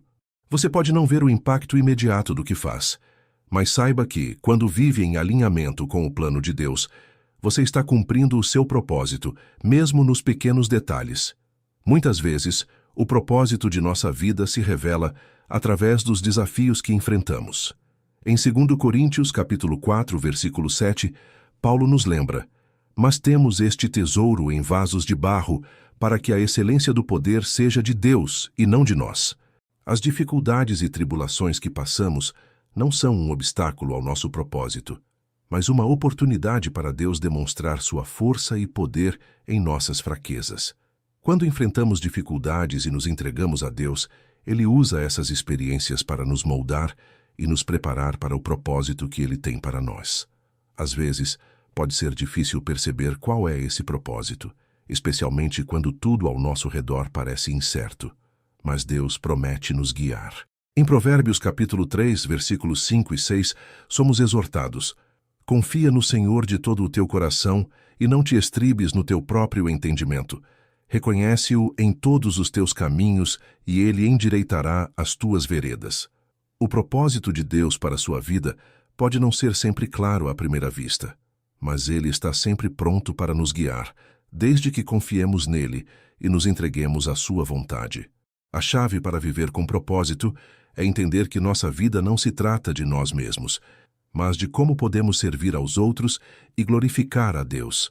Jesus nos ensina isso de forma clara, em Marcos capítulo 10, versículo 45. Porque o Filho do Homem também não veio para ser servido, mas para servir e dar a sua vida em resgate por muitos. Assim como Cristo veio para servir, nosso propósito também envolve servir aos outros. Isso pode ser através de pequenos gestos de bondade, ações de compaixão, ou até mesmo no nosso trabalho diário. Quando nos colocamos à disposição de Deus para ajudar os outros, estamos cumprindo o nosso propósito. O propósito também está relacionado com o uso dos dons e talentos que Deus nos deu. Em 1 Pedro capítulo 4, versículo 10, a Bíblia nos diz: cada um administre aos outros o dom, como recebeu, como bons despenseiros da multiforme graça de Deus. Deus nos dá habilidades e talentos não apenas para nosso benefício, mas para abençoar os outros e construir seu reino. Viver com propósito é usar o que temos para o bem dos outros, seja em nossa carreira, no ministério ou em qualquer outro aspecto de nossas vidas. Outra verdade importante sobre o propósito é que ele vai além de nossas ambições pessoais. Muitas vezes, nossa ideia de propósito está ligada ao sucesso material, ao reconhecimento ou à realização pessoal. No entanto, Deus nos chama para algo maior: viver para a sua glória. Em Colossenses capítulo 3, versículo 23, Paulo nos ensina: e tudo o que fizerdes, fazei-o de todo o coração, como para o Senhor, e não para os homens. Quando colocamos Deus em primeiro lugar e fazemos tudo para a sua glória, encontramos um propósito que transcende os limites deste mundo. Às vezes, o propósito de nossa vida pode estar escondido em algo aparentemente simples. Não precisamos fazer algo grandioso ou famoso para ter um propósito. A vida de Maria, mãe de Jesus, é um exemplo disso. Ela não estava destinada a ser uma grande líder ou uma figura famosa, mas sua obediência e humildade em servir ao plano de Deus foram o propósito que ela cumpriu com excelência. Em Lucas capítulo 1, versículo 38, Maria disse: eis aqui a serva do Senhor, cumpra-se em mim segundo a tua palavra. Ela aceitou seu papel com humildade, e sua vida foi fundamental para o cumprimento do plano de salvação. Viver com propósito também exige perseverança. O caminho pode não ser fácil, e você pode enfrentar dificuldades que fazem você questionar se está no caminho certo. Mas a perseverança é uma virtude essencial. Em Hebreus capítulo 12, versículo 1, somos exortados: portanto, também nós, pois que estamos rodeados de tão grande nuvem de testemunhas, deixemos todo o embaraço e o pecado que tão de perto nos rodeia, e corramos com paciência a carreira que nos está proposta. O propósito de Deus para a sua vida não depende da perfeição, mas da disposição de continuar, apesar dos desafios, confiando que Ele está com você a cada passo. Viver com propósito não é algo que encontramos de uma vez por todas. É uma jornada, uma caminhada que se desenrola à medida que seguimos a Deus. Mas a boa notícia é que, enquanto buscamos a Deus e nos entregamos ao seu plano, Ele nos revela o propósito para a nossa vida. Cada dia, cada escolha, cada pequeno passo pode ser uma oportunidade para viver com um propósito maior, que traz sentido e direção para a nossa vida. Deus tem um propósito maravilhoso para você. Não importa onde você está agora ou o que já passou. O que importa é que, em Cristo, você pode descobrir esse propósito e viver uma vida plena, focada em servir a Deus e aos outros. Dê-se a chance de descobrir o que Deus tem reservado para você. Ele não te criou por acaso. Ele tem um plano maravilhoso, e quando você começa a caminhar nesse plano, você descobre o verdadeiro significado da sua vida. Número 12. O poder da transformação. Já parou para refletir sobre como pequenas escolhas, atitudes e até mesmo momentos de decisão podem mudar drasticamente o curso de nossa vida? Quantas vezes nos sentimos presos em ciclos de erro, de mágoas e de comportamentos destrutivos sem saber como sair? A boa notícia é que a Bíblia nos oferece um caminho claro para a transformação, e essa transformação não é superficial ou temporária, mas profunda e duradoura. Em Cristo, somos chamados a uma nova vida, uma vida marcada por mudança real, por uma renovação que vai além das circunstâncias. Jesus sempre foi a fonte da verdadeira transformação. Ele não veio ao mundo apenas para pregar belas palavras ou para ensinar bons comportamentos. Ele veio para mudar corações. Ele não se contenta com simples aparências ou comportamentos externos, mas com uma mudança interior que reflete seu amor, sua graça e seu poder. Em 2 Coríntios capítulo 5, versículo 17, Paulo declara: "E assim, se alguém está em Cristo, é nova criatura. As coisas antigas já passaram, eis que se fizeram novas." Em Cristo, não somos simplesmente ajustados ou consertados, somos transformados. O que antes nos definia, nossos erros, falhas, dores e até nossa identidade, já não tem mais poder sobre nós. Somos novas criaturas, criadas para viver de acordo com a vontade de Deus. É importante perceber que essa transformação não é um evento isolado, mas um processo contínuo. Quando aceitamos Jesus como nosso Senhor e Salvador, não estamos apenas recebendo o perdão pelos nossos pecados, mas também sendo iniciados em um processo de transformação que dura uma vida inteira. Em Romanos capítulo 12, versículo 2, Paulo nos instrui: "E não vos conformeis com este mundo, mas transformai-vos pela renovação da vossa mente, para que experimenteis qual seja a boa, agradável e perfeita vontade de Deus." A transformação começa na nossa mente. Quando começamos a pensar de acordo com a verdade de Deus e a viver conforme seus princípios, nossa vida se alinha com a sua vontade, e isso nos leva a mudanças significativas. Este processo de transformação é um trabalho do Espírito Santo em nós. Ele é o agente da mudança. Em Efésios capítulo 4, versículo 23, Paulo nos orienta a serdes renovados no espírito da vossa mente. O Espírito Santo, que habita dentro de nós, nos ajuda a abandonar velhos hábitos, padrões de pensamento e atitudes negativas que antes nos escravizavam. Ele nos ensina a viver de maneira diferente, conforme os valores do reino de Deus. Não é mais sobre o que podemos fazer sozinhos, mas sobre permitir que o Espírito de Deus nos transforme de dentro para fora. O primeiro passo para essa transformação é reconhecer nossa necessidade de mudança. A transformação não acontece em um coração que se recusa a admitir suas falhas ou erros. Jesus nos ensina em Mateus capítulo 5, versículo 3, que bem-aventurados os pobres de espírito, porque deles é o reino dos céus. O pobre de espírito é aquele que reconhece sua condição de necessidade, aquele que sabe que não pode viver a vida que Deus deseja para ele por conta própria. Esse reconhecimento de nossa fraqueza e necessidade é o ponto de partida para a verdadeira transformação. Outro aspecto importante é que a transformação exige rendição. Não podemos ser transformados se continuarmos a lutar contra Deus. Em Gálatas capítulo 2, versículo 20, Paulo afirma: Estou crucificado com Cristo. Logo já não sou eu quem vive, mas Cristo vive em mim. A transformação acontece quando permitimos que nossa velha natureza seja crucificada com Cristo, para que sua vida, seus desejos e sua vontade prevaleçam em nós. Não é um processo fácil, pois exige humildade e obediência, mas a recompensa dessa transformação é uma vida que reflete o caráter de Cristo. Muitas vezes a transformação parece um caminho longo e cheio de dificuldades. Pode ser frustrante ver as mesmas lutas e falhas voltando à tona, mas é importante entender que a transformação não é algo imediato. Em Filipenses capítulo 1, versículo 6, Paulo nos lembra: Estou certo de que aquele que começou boa obra em vós há de completá-la até o dia de Cristo Jesus. A obra de transformação é contínua e progressiva. Deus, que começou a boa obra em você, é fiel para completá-la.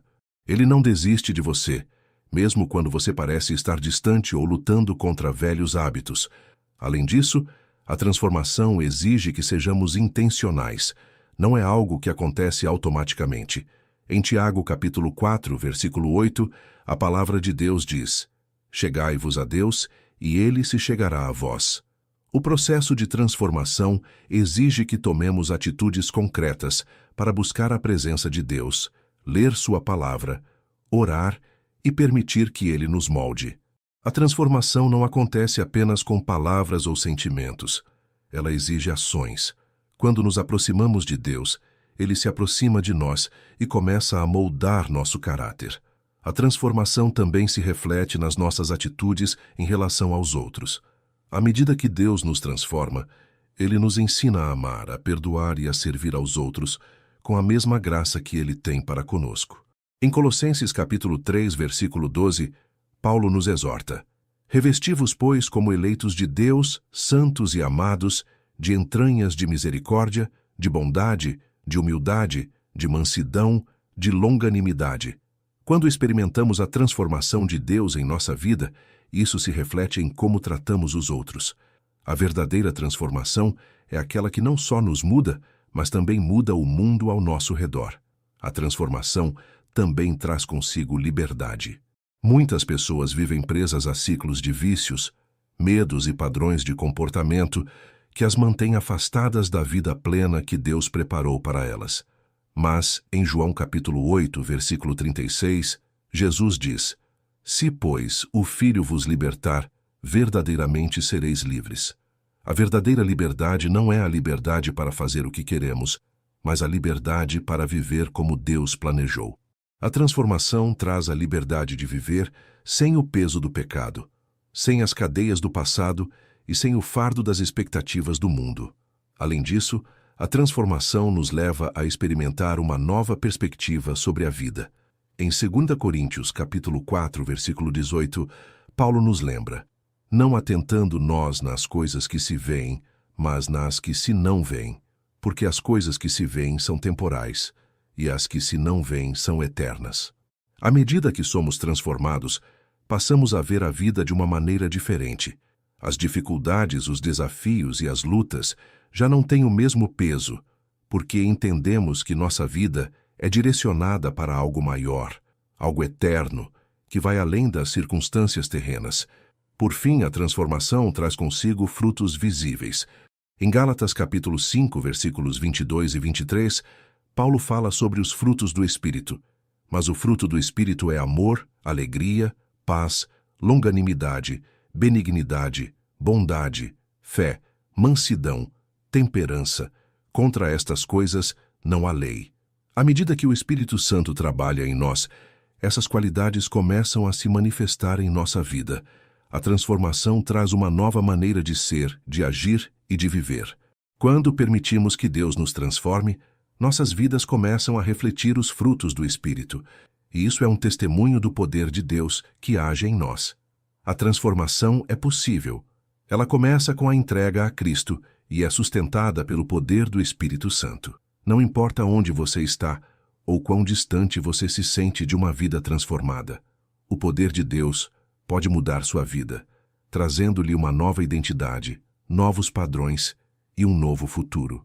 Quando entregamos nossas vidas a Deus, Ele faz em nós uma obra tão profunda que nem mesmo nós conseguimos entender completamente. Ele transforma nossa mente, nosso coração e nossas ações. Ele nos torna mais semelhantes a Cristo e nos capacita a viver uma vida que reflete sua glória. Número 13. O preço da obediência. Você já parou para refletir sobre o que realmente significa ser obediente a Deus? Muitas vezes, a obediência é vista como um simples cumprimento de regras, uma ação mecânica que, no fundo, não exige muito de nós. Mas, ao olhar para as Escrituras, vemos que a obediência a Deus tem um preço. E esse preço não é um sacrifício que Deus exige sem razão. Ele exige isso de nós porque a verdadeira obediência nos leva a um lugar de amadurecimento, crescimento espiritual e confiança no seu plano perfeito para nossas vidas. Quando pensamos na obediência, não podemos deixar de lembrar do exemplo de Jesus. Mesmo sendo Filho de Deus, ele não se eximiu de viver em plena obediência ao Pai. No jardim do Getsêmani, quando sua alma estava angustiada, ele orou fervorosamente dizendo: Pai, se queres, passa de mim este cálice.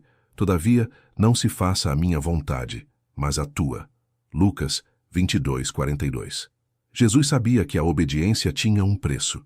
Ele estava prestes a enfrentar o sofrimento mais intenso e, ainda assim, ele escolheu obedecer. Jesus nos ensina que a obediência a Deus não é algo fácil ou confortável, mas é a chave para cumprir o propósito dele em nossa vida, mesmo quando isso nos custa algo significativo. A obediência verdadeira exige sacrifício, e não há sacrifício maior do que abrir mão dos nossos próprios desejos, das nossas vontades e colocar os planos de Deus em primeiro lugar. Em João capítulo 14, versículo 15, Jesus diz: Se me amais, guardareis os meus mandamentos.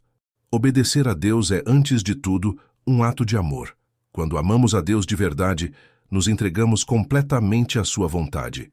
Isso significa que devemos estar dispostos a fazer escolhas difíceis, a dizer não a coisas que nos afastam dele e a seguir sua vontade mesmo quando não a entendemos completamente.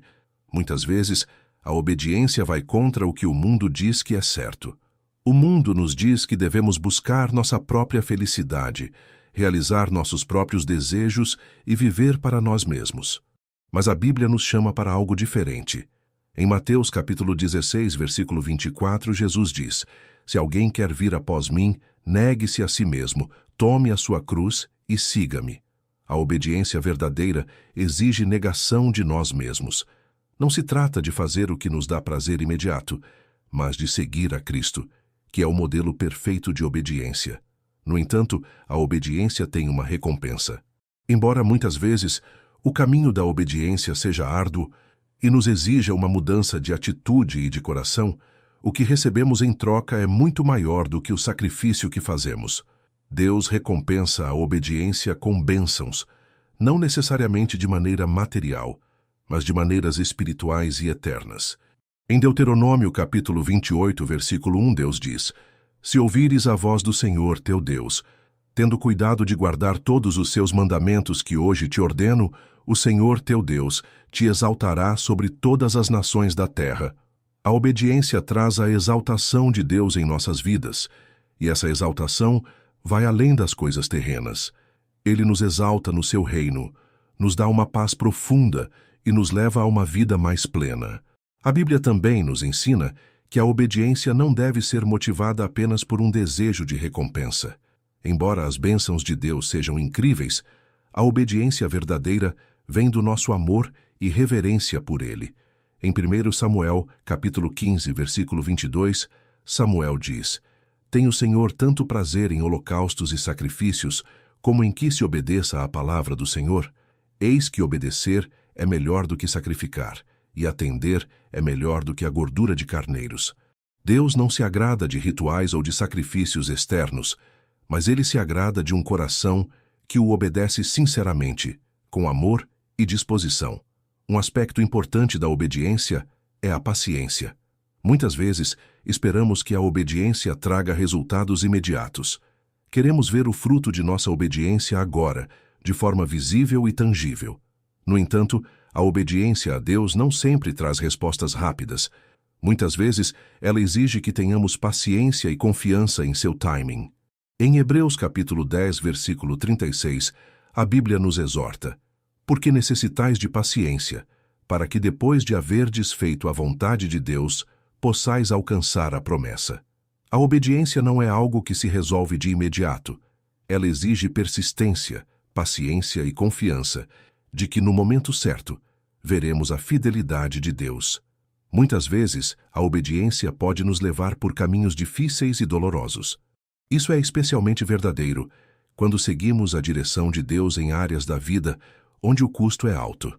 Pode ser que Deus nos peça para perdoar alguém que nos feriu profundamente, ou para desistir de um sonho que achávamos ser o nosso propósito.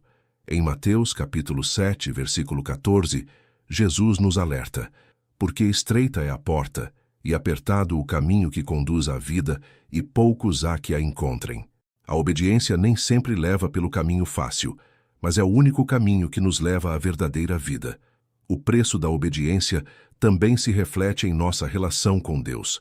Quando somos obedientes, nosso relacionamento com Ele se aprofunda. A obediência é uma forma de demonstrar nossa confiança em Deus. Quando seguimos seus mandamentos, estamos dizendo: eu confio que você sabe o que é melhor para mim. Para em João capítulo 15, versículo 14, Jesus afirma: vós sois meus amigos, se fazeis o que eu vos mando. A obediência nos coloca em um lugar de amizade íntima com Deus. Ela é um reflexo do nosso amor por Ele e nos permite experimentar uma conexão mais profunda com o seu coração. No entanto, precisamos estar atentos, pois a obediência nem sempre é fácil. Ela pode nos colocar em desacordo com o mundo ao nosso redor, com as pessoas que não compartilham da nossa fé e com os nossos próprios desejos egoístas. Jesus nos ensinou a nos preparar para isso. Em João capítulo 15, versículo 18, ele nos diz: se o mundo vos odeia, sabeis que primeiro do que a vós me odiou a mim. A obediência pode nos afastar das expectativas e das pressões do mundo, mas nos aproxima mais de Deus, e isso é o que importa no fim. A obediência é a chave para uma vida transformada. Ela não é apenas um ato isolado de seguir regras, mas é um caminho contínuo de confiança, sacrifício e amadurecimento espiritual. O preço da obediência é alto, mas a recompensa que ela traz é incomparável. Quando obedecemos a Deus, estamos nos alinhando ao seu propósito perfeito para nossas vidas. E mesmo que o caminho da obediência seja desafiador, podemos ter a certeza de que Ele está conosco em cada passo, nos sustentando e nos fortalecendo para viver conforme a sua vontade. Número 14. A força da perseverança. Quando você olha para a sua vida e para as dificuldades que enfrenta, qual é a sua reação? Você se sente tentado a desistir? Quantas vezes, diante de uma luta ou de uma caminhada difícil, nos pegamos pensando em parar, em voltar atrás ou em simplesmente abandonar tudo? Mas é justamente nesses momentos que Deus nos chama a perseverar. Perseverança não é uma palavra fácil de se viver. Ela não é sobre resistência passageira, mas sobre firmeza contínua, sobre não desistir mesmo quando tudo parece estar contra nós. A Bíblia nos ensina que a perseverança é uma virtude essencial para aquele que deseja ver a promessa de Deus se cumprir em sua vida. Em Tiago capítulo 1, versículo 12 está escrito: bem-aventurado o homem que suporta com paciência a tentação, porque depois de ter sido aprovado, receberá a coroa da vida, a qual o Senhor prometeu aos que o amam. Esse versículo nos lembra que a perseverança é testada na dificuldade. Quando estamos passando por tribulações, a tentação de desistir é grande. Mas a Bíblia promete que, quando suportamos com paciência e permanecemos firmes, recebemos a coroa da vida. Isso significa que as dificuldades não são apenas obstáculos, mas oportunidades de crescer, amadurecer e ver a recompensa de Deus para aqueles que persistem em sua vontade. É preciso compreender que a perseverança não é algo que simplesmente surge em nós. Ela é desenvolvida e refinada nos momentos de provação. Em Romanos capítulo 5, versículo 3, Paulo diz: e não somente isso, Mas também nos gloriamos nas tribulações, sabendo que a tribulação produz perseverança.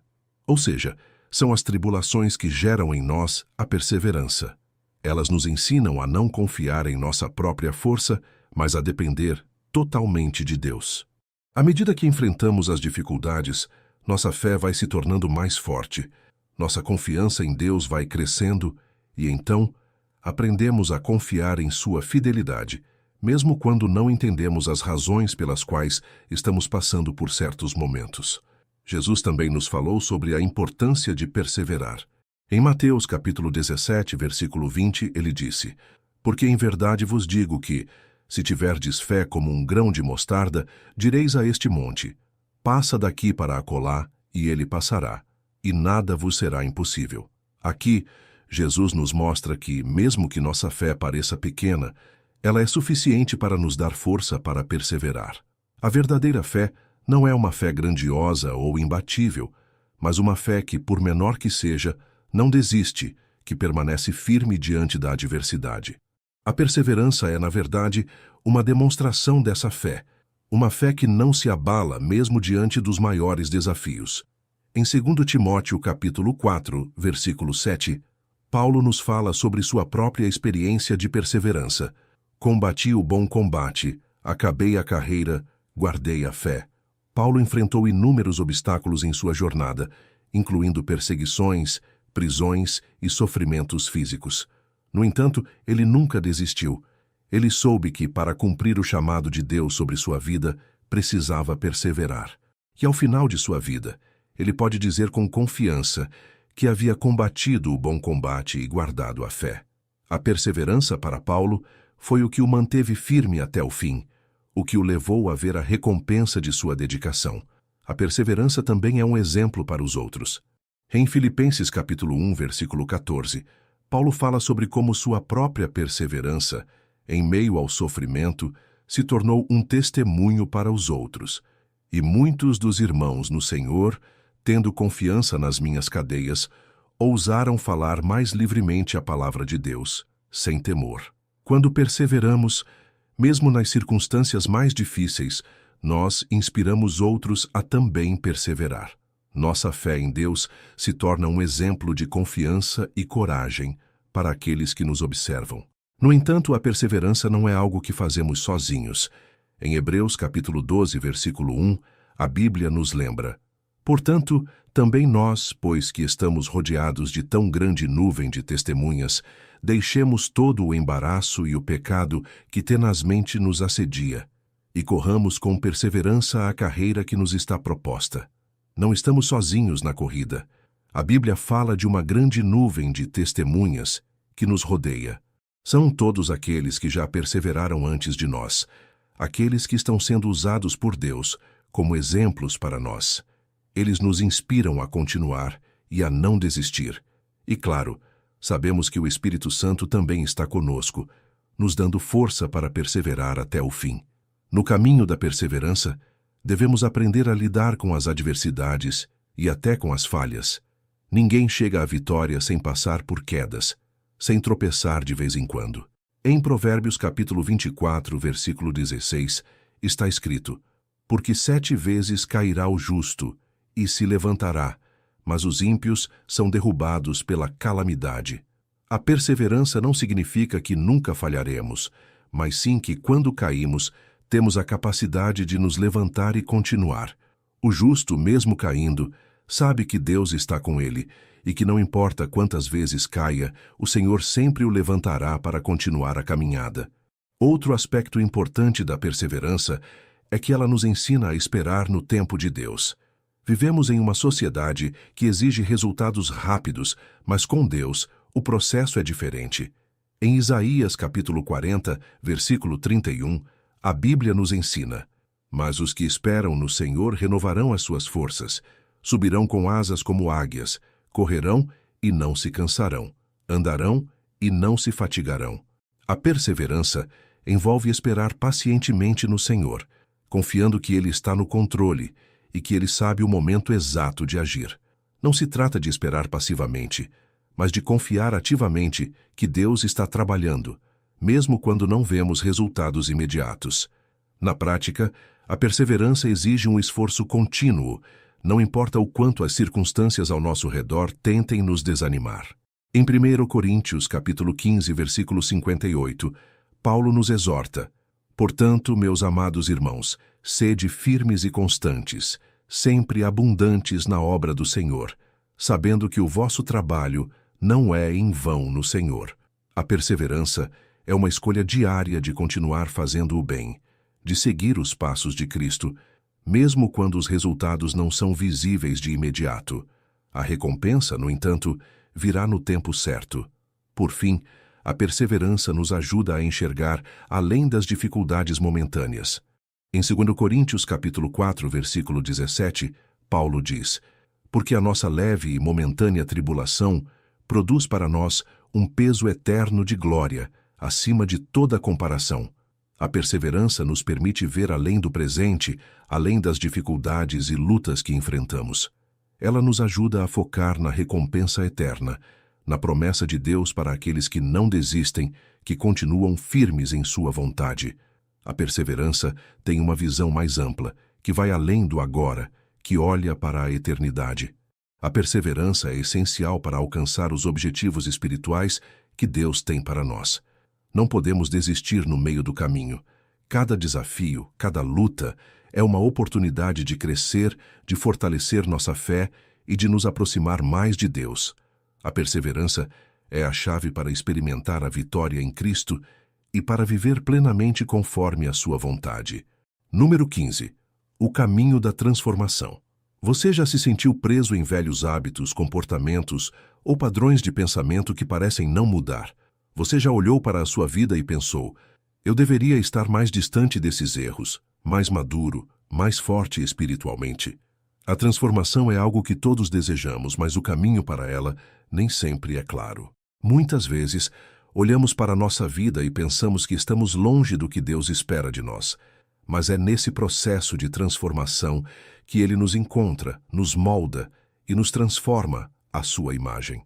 A Bíblia fala repetidamente sobre a transformação. Não é algo superficial, mas uma mudança profunda que envolve todos os aspectos do nosso ser: mente, coração e ações.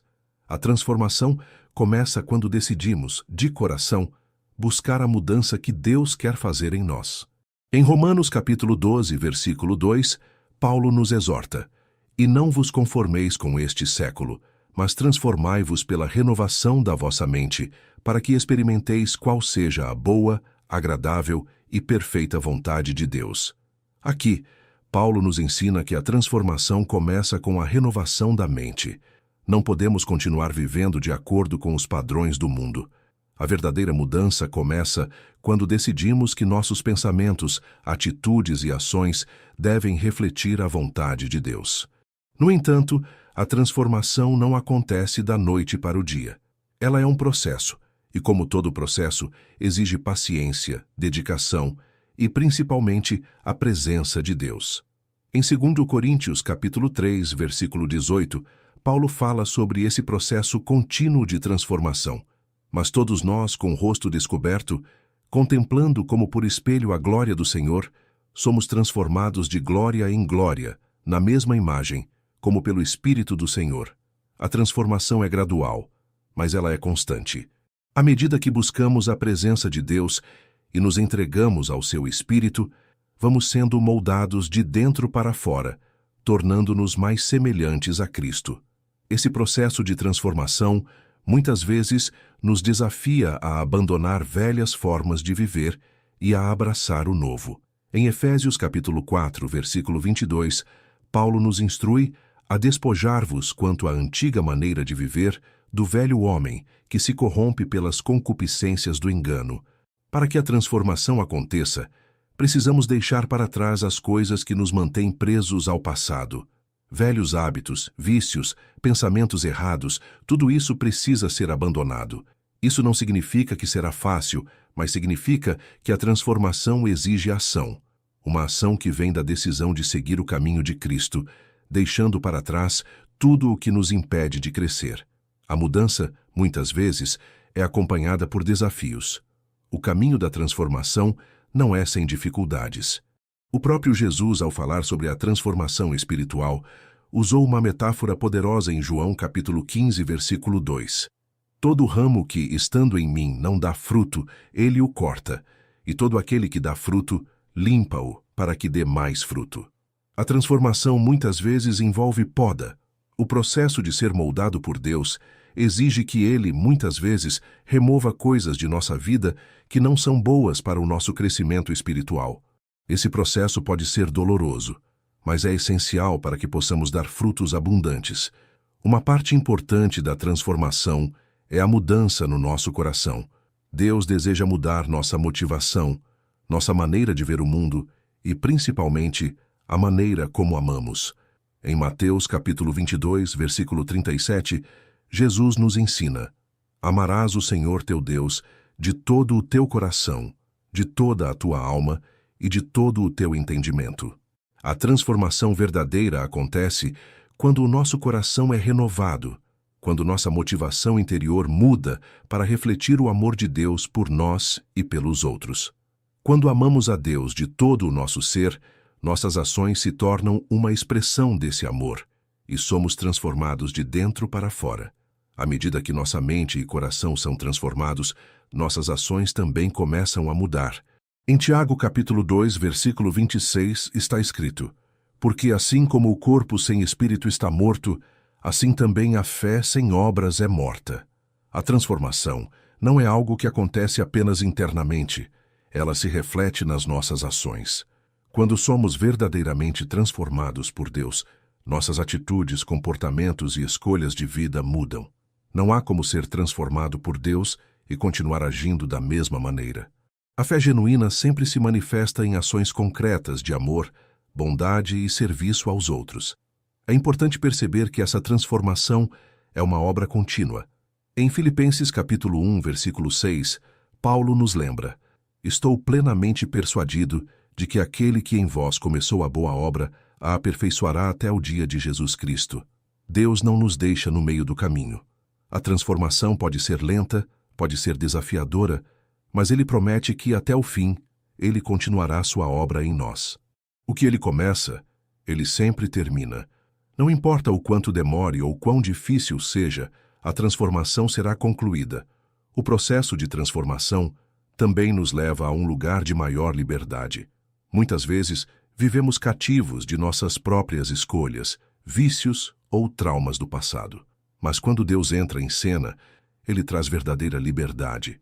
Em João capítulo 8, versículo 36, Jesus diz: se, pois, o Filho vos libertar, verdadeiramente sereis livres. A transformação traz libertação. Quando Deus começa a trabalhar em nós, Ele nos liberta das cadeias do pecado, do medo e da culpa. Ele nos dá uma nova vida, cheia de esperança e possibilidade. A verdadeira transformação, por mais que nos desafie, nos leva a um lugar de liberdade em Cristo, onde podemos viver plenamente o propósito para o qual fomos criados. A transformação também está ligada ao nosso testemunho para o mundo. Em Mateus capítulo 5, versículo 16, Jesus nos diz: assim resplandeça a vossa luz diante dos homens, para que vejam as vossas boas obras e glorifiquem a vosso Pai, que está nos céus. Quando somos transformados por Deus, nossa vida se torna um reflexo de sua glória. As pessoas ao nosso redor começam a ver a diferença que Cristo fez em nós, e isso as atrai para Ele. Nossa transformação não é apenas para nós mesmos, mas para que o mundo veja e glorifique a Deus. Porém, a transformação é algo que leva tempo. Em Gálatas capítulo 6, versículo 9, Paulo nos exorta: e não nos cansemos de fazer o bem, porque a seu tempo colheremos, se não houvermos desfalecido. O caminho da transformação é um caminho de perseverança. Às vezes nos sentimos desencorajados, como se nada estivesse mudando, mas a mudança está acontecendo. Deus está trabalhando em nós todos os dias, e no tempo certo, veremos o fruto dessa transformação. Transformar-se à imagem de Cristo é um processo contínuo de alinhamento com a vontade de Deus. Não é algo que aconteça da noite para o dia, mas é uma jornada de crescimento, luta, aprendizado e, principalmente, de entrega. A transformação nos leva a um lugar onde nossas vidas refletem mais plenamente o caráter de Cristo e nos capacita a viver de acordo com seu plano para nós. Se você sente que está preso ou estagnado, lembre-se de que Deus está trabalhando em você. A jornada da transformação é desafiadora, mas a promessa de Deus é que, através de sua graça, você será moldado e se tornará mais parecido com Ele. Muito obrigado por ter assistido até o final. Fico muito feliz em saber que você dedicou esse tempo para refletir sobre como colocar a vida em ordem. Não se esqueça de